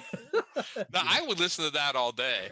But yeah, I remember going into this store because I'd heard of this store, and I went in. I was like, "Oh my god, look at all this stuff!" Yeah, and of course, all those board games are board games can be really expensive. All the Oh, ones that yeah. I'm like into are like $50-$70. Right, exactly. And you saw this one. This one's a really light box, right? Yeah. Nothing like Civilization, right? I think Civilization was a $60 game. This is a $40 game, and I'm like, what the heck? There's nothing in here, but it's a cool box, but there's Yeah. nothing in here. Civilization. Now this is a hefty box. I mean, it's full, right? Heavy. Yeah. Yeah, So- Gloomhaven was like 160. I split it Well, with my nephew. I saw the when I googled it, right? Yeah. 129 on eBay for an open box, 132, 112, Yeah, 126. you get a lot. I mean, I'll definitely you get like your Wait, money's worth. is That's this for right? sure. $25 on Humble Bundle. Maybe. I think they were making a video game version of it, and I don't know if they ever completed the video game version. So I don't know. Maybe that was what that is. If I can kind of break the top, just point out something cool Roberta's doing, because she's doing such a great job here. It's like these little details. You can see somebody's understanding of color theory, right? So she's got the blue on one end of it, of that syringe. Then she's got the green, but the green is composed, of course, of blue and yellow, right? So there's this harmony that she has going on here, and they're all kind of within that color family. It's just really cool when you get to see her workflow and how she thinks. This is somebody. I mean, not somebody. This is Roberta. This is Roberta's an artist that really understands the color, guys. No, it's great. I love this part about the streams because you really get insight about the process, right? It's really. And she great. makes it look so easy, I know. especially when she's just picking colors at random. As a joke, whoever's coloring, I dare you. I dare any of our colors. Load up the page, but have like numbers in certain sections, like paint by numbers. Just do that. I think that would be so funny. And then everybody watch you say like, yeah, everybody in comics numbers their pages like this with colors, and Exactly. and then we make their own paint set and we send it to them. And That'd be funny. Oh, that's funny. Dadgummit, that's another really good idea. A Silverline color by number book. there you go. Grief. I love that idea. Or just Yeah. or just the digital coloring book. I mean, people love doing those digital coloring books these days. Yeah. I love those. So cool. Yeah. Very cool stuff. Y'all got to stop coming up with cool ideas. No, give me more. I'm just kidding. Just kidding. You need more. This is what. Yeah, I know. It's just more stuff for me to do. I will say though, continuing to chase rabbits. This is one of the things I love about the conglomerate that we are. Is that it's such a creative group. BJ and I were talking about this the other day, and part of it is like, this is why, I want the mystery boxes to do well, is because there's so many ideas that people come up with. It's like, oh man, that'd be good if only we had money to do that. That tends to be a common thing for us. Well, if only we had the money to do that, we could. Yeah. So but I love that, because this group is so full of ideas. And Roberta, we'll probably ask you, since you've been working on it, Yeah, what are you working on? I'm working on Pendulum, the book 3 of Pendulum. Wow. Is that the last We issue? built a vial of this serum that was stolen. It's a wonderful story, and I don't want to give too much away. Yeah, Great that's right. story. It's the next to last, Aaron. Okay. There's 4 issues in it. So, And that's by John Drury, right? yes, John Drury. If I'm not mistaken, I think John was the writer and the penciler, and then Ted Slampiak was the inker, right, Roberta? Correct. Yeah, Ted Slampiak. And a lot of people probably know Ted from doing Jazz Age Chronicles. He did Techno, he did something for Techno. But he also works on Manly Man. You ever seen those comics, the Manly Man comics? I'm not too familiar. Oh shoot, I'm getting it wrong. Manly Man Company, I think. Manly Man. I thought it was a Manly Man Company. Are you thinking of Curtis's company? Yes, that's mine. Curtis Master 56, a member of Manly Man Company. All our comics are printed on burlap. Burlap, yeah.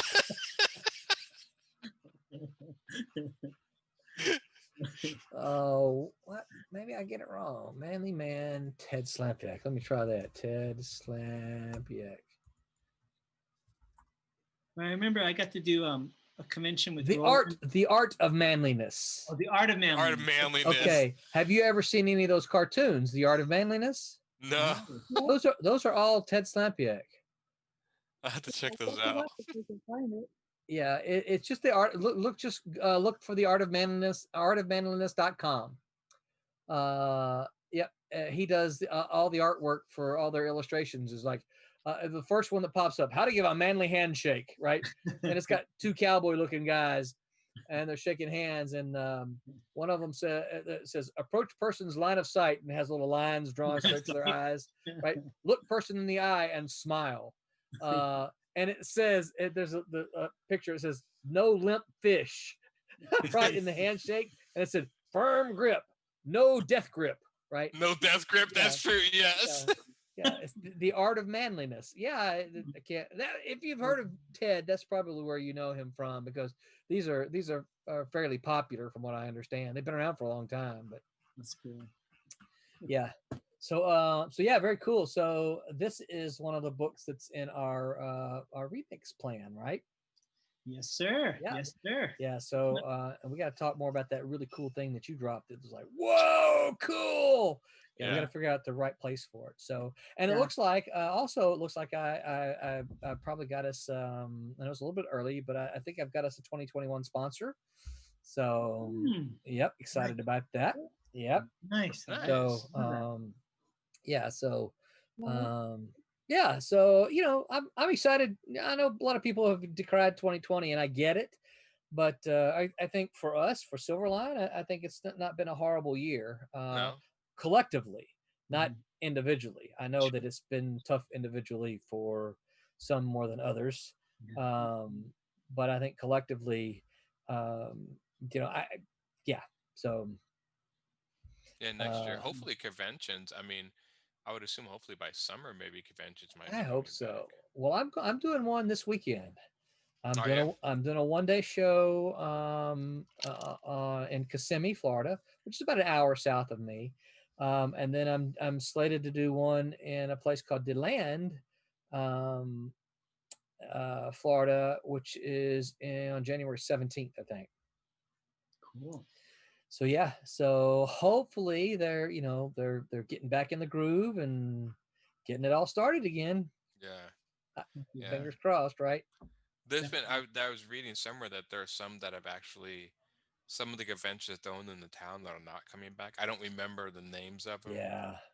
Um, but I mean, hopefully they will. I Well, mean, I think, excuse me, I think some of what happened, if I understand it right, is a lot of these conventions have to pay up front for hotel rooms. They have to book hotel rooms and like guarantee pay. Same thing for the convention centers and things like that. And if your convention gets canceled, like I know that there was one convention that's like, okay, here's the deal. If we can't get any refunds, we're done.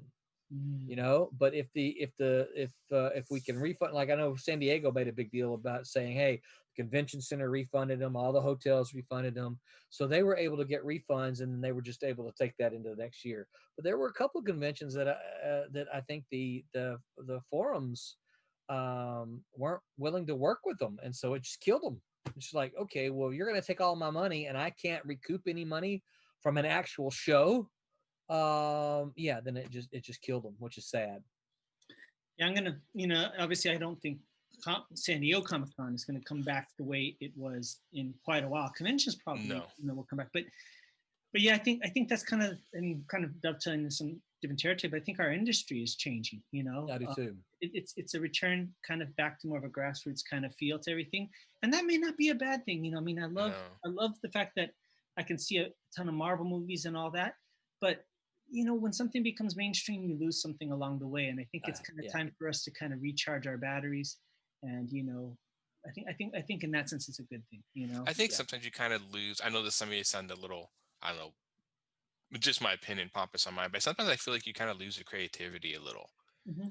In other words, everything is so marketed towards getting the most viewers or appealing to the most people that sometimes you lose really good, unique ideas that are good. I mean, like, for example, like with the popularity of superheroes, like I couldn't see them writing a story like the Dark Phoenix where somebody actually, the seriousness of that. And that's kind of like sometimes where I feel it kind of falters. I think grassroots stuff is, especially when you give, if they feel like they're just writing what they want to write or what they think is cool and the other friends are going to think is cool, instead of trying to be like, well, we got to appeal to all this market share, this massive people. Right. So, I mean, it's that idea, like when you create art and you feel like you have nothing to lose, what would you do? Yeah. And that's kind of like, we're kind of talking about remix, we're talking about the original era of Silverline, right? That was a phenomenal era of independent comics. And there was a fearlessness at that time where there wasn't any, should I or should I not do this? It was almost like, is this cool? Yeah, I'm going to do it. Right. And now there's so much committee. There's I'm not going to name names, but there's the whole internet committee that you have to run your things by. If it's big business, there's the corporate committee and how's this transition film. But I think it's time to return to that thing. Is it cool? Yeah, it's cool. Right. Yeah. Yeah. Well, it's funny that you say that, Curtis, because one of the things that I always tell the story. People ask me, well, you were an editor at Malibu, and then Marvel came in, and then you became kind of a Marvel editor. It's like, what was the difference? I was like, well, aside from the fact that Spider-Man came on my paycheck when Marvel bought us, which was very cool. See, here's the way I would always say, kind of explain the difference. If you came to me with an idea, and this is what at Malibu, and I liked the idea, and was like, okay, this is a really cool idea. Let me run it up the chain, right? And I could take it to Chris or whoever editorial, and then they liked it, and then we got it to the money people. Their question was this, and you have to listen real carefully, right? Their question was, can we make money? And if you could answer with the bean counters and everything, if you could answer yes to that, then they would say, okay, let's do it, right? Now, same scenario, but when you're with Marvel, right, you get up to the money making, the money decision makers, right? And the question became, how much money can we make? Yeah. It wasn't about can we make money, it was about how much. And if it wasn't enough, it wasn't worth doing. Where when Malibu was doing it, it's like, okay, well, if we can make money, let's do it, right? Why not? Yeah. And I think there was a big for me, it was a big mentality shift that I'm like, but I really like comics, and if this is something cool, we should do it, right? Yeah. But that wasn't always wasn't always the case. Well, it's like if I can Yeah. share that story about Dead Clown, we were talking this. Yeah. This week, this was just such a. I still distinctly remember. So Marvel had this kind of really out there comic book called Dead Clown, and it was literally that. It was like a zombie clown, and so the initials of the characters was DC, and I think it was the characters created by Chris Olm, the gentleman who was the editor in chief. And I remember on one issue, because Roland was the editor, that issue had. It looked like the DC Comics logo, but it was composed out of bones, and it just said DC, but it was for Dead Clown. And I remember being at Roland's desk, and our lawyer Will coming over and saying to Roland, like, "Okay, we got the cease and desist from DC saying, hey, you can't do this because it looks like our DC bullet." And I still to this day recall Roland saying, "Yeah, just tell DC we knew we could get away with it at least once." I think you get away with it at least once. Yeah. Oh, that's the Dead Clown. This Yeah. issue this is issue number 3. But one of the issues had it looked like the DC logo with That was number 1, I think. Yeah. But I remember Roland didn't miss a beat. He just immediately goes, "Yeah, we knew they were going to send us a cease and desist. But we could get away with it once." And like that's cool, you know. That's Once it's out in the wild, it's like, oh well, you know, we'll cease and desist. Yeah, now. Yeah. Okay. We won't do it again. We're sorry. Well, I think that's the thing I like so much about comics that attracts me to comic books more than like say movies and TV is basically with comics you just feel like you get all these really crazy weird ideas and it really feels like it's coming from like a passion of people who are really into the story. It seems movies and TV sometimes seem very watered down to me, not risk takers, but comics you can just find so many different things and people do so many crazy things because most people writing comics goes like, well, no one's going to read this anyways. It's just me. And then of course people read it and like it. Right. I mean, can you imagine like them making like say like the Ninja Turtles in movies? I mean, that would never happen, but comics, you can get stuff like that all the time. Right. And and I think part of it is because there's so much money wrapped up in that the film and that kind of stuff. Yeah. Is that they're not willing to take chances because it's more about, okay, well, if we do this, we might lose part of our audience, and we've got so much money wrapped up into it, we can't take that risk. You know, when you don't have as much money wrapped up in it, then I think you're able to take a little bit more risk. You know. Well, that's why I'm kind of excited, even though it's kind of scary for the film industry. You know, if you folks heard about Warner Brothers said their entire 2021 catalog is going to go straight to streaming, right? Yeah. At the same time as theatrical, but really we know it's going to be streaming mainly. That means budgets are going to go down on mega blockbusters. We won't see an Avengers Endgame, at least in the next decade or so, if that. But that means there'll be less money as far as budget, which means you might get more unique stories. And especially, I have a film will probably going more towards serialized content even more than before. And what I'm hoping is for those of us in the comic book industry and when things get adapted from comic books, maybe there might be potential for more unique comic books to get adapted. Maybe they'll be adapted more true to the source. Yeah. The budget won't be a huge blockbuster film. It'll be 12 episodes on Netflix or something. Well, we strayed from board games, but you talking about serialized. Did any of you ever watch the Sharps movies? No. Sharps? There was about a dozen of them. Surprised you haven't. Sean Bean was in those. Okay. Does he die in every one? No. In fact, quite the opposite, because it starts off with him as a private, and it says TV series. It must have been a series of TV movies. Oh, okay. I watched them on DVDs. I watched them on DVDs. There's 16 of them. Wow. The first one was Sharps Rifles, and then Sharps Eagle, Sharps Company, Sharps Enemy, Sharps Honor, etc., etc., etc. And the dates, it starts off at 1809, and the last one was at 1818. Really, if you like history and that kind of stuff, really, really good series of movies. Let me see if it will actually show how long. There were a series of movies. But I don't know if I see the link here. I will give props. I think Warner Brothers has kind of taken their first step. I mean, not knowing what's going to happen because of the COVID and things opening next year. I think they were the kind of ones that kind of took almost a step of like, well, we either do something like this or we may end up not going under but really hurting us. Like, can we wait on theaters forever, or do we just get this? I mean they're releasing the new Wonder Woman movie on Christmas Day on HBO Max, and it's like, I think it's to a point. It's like, look, we got to get this stuff out there because we've got other stuff we've made waiting in the wings that we need to get out. So it's Well, like all, you know. Yeah, I mean, Wonder Woman was supposed to have been released what, in May? Yeah. Yeah. Yeah. Yeah. So I don't like the idea of HBO only because I don't have HBO, and it's like, okay, well, it just means that I'm either going to pirate it, right? Which it's against all of my, to do. Yeah. Or I'm not going to see it, and it's Wonder Woman. I want to see Wonder Woman. Yeah. I think it's like HBO Max. I think it's its own service, and I looked on PlayStation 4 and it said, and I don't know, I haven't tried this, but it said like it was a free app. Now that didn't make much. It's not a subscription.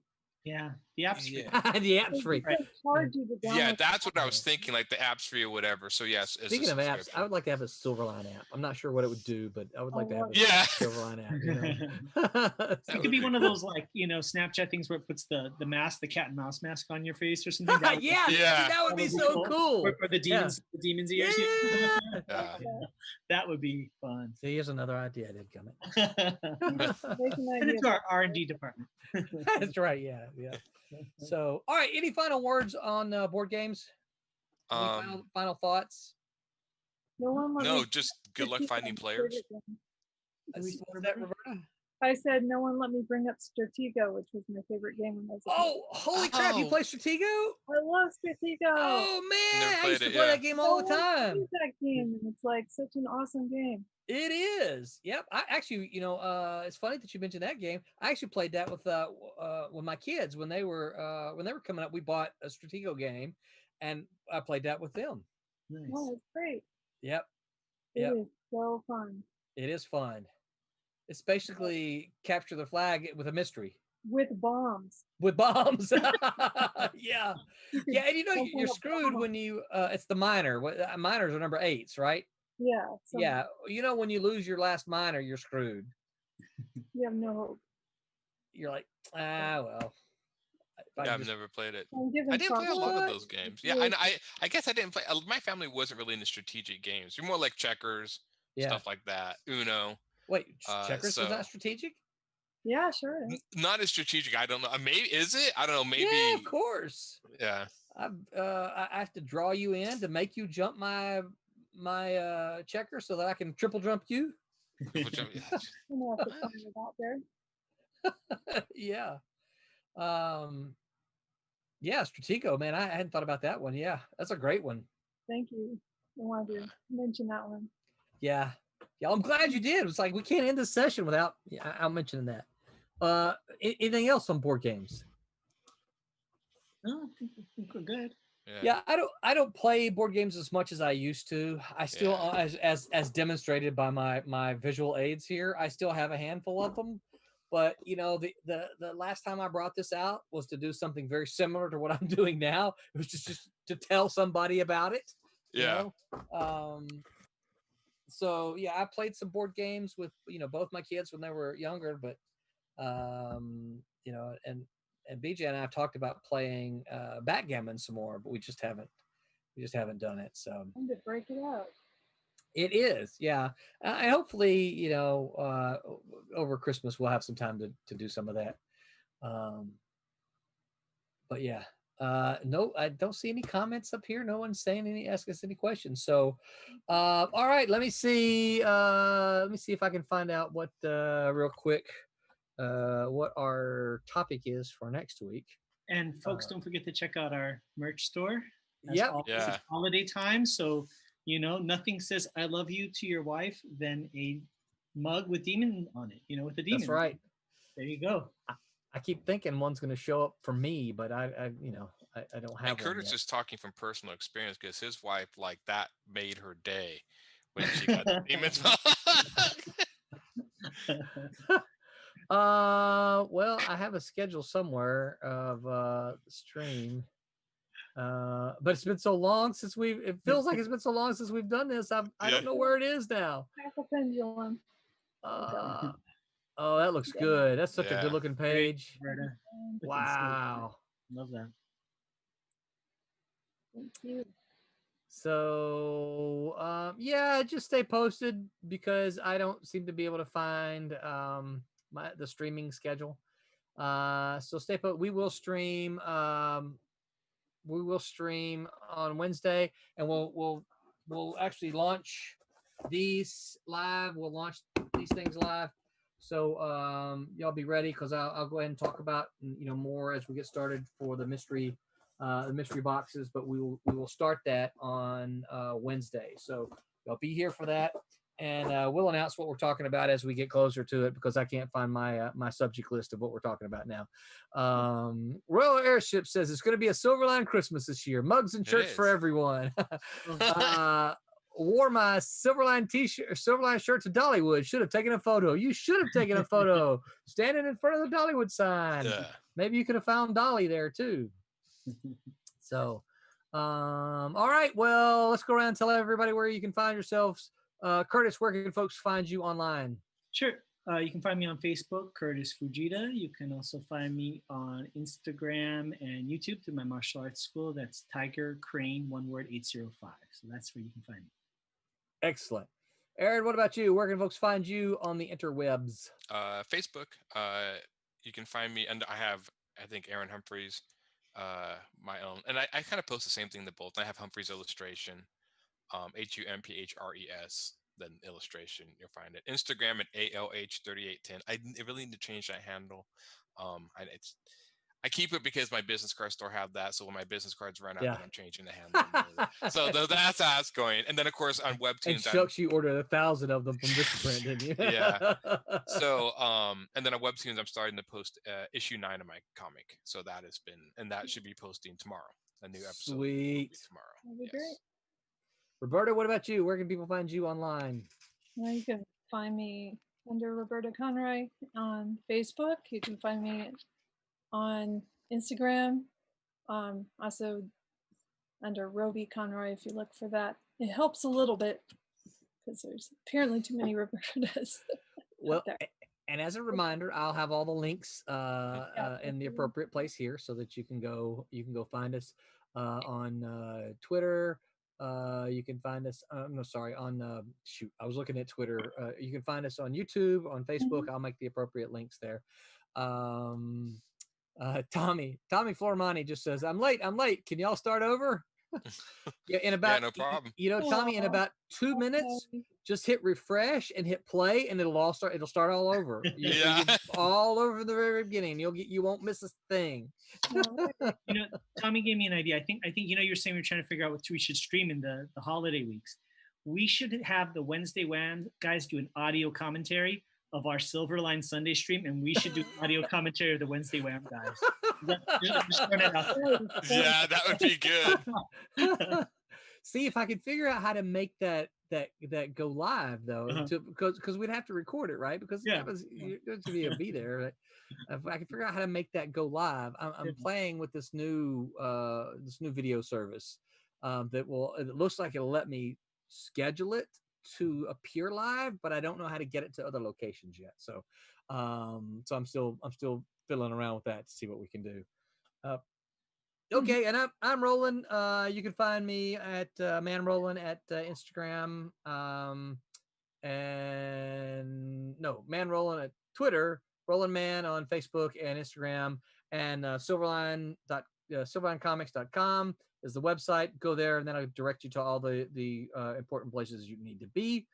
Anything else? Any final thoughts for you guys?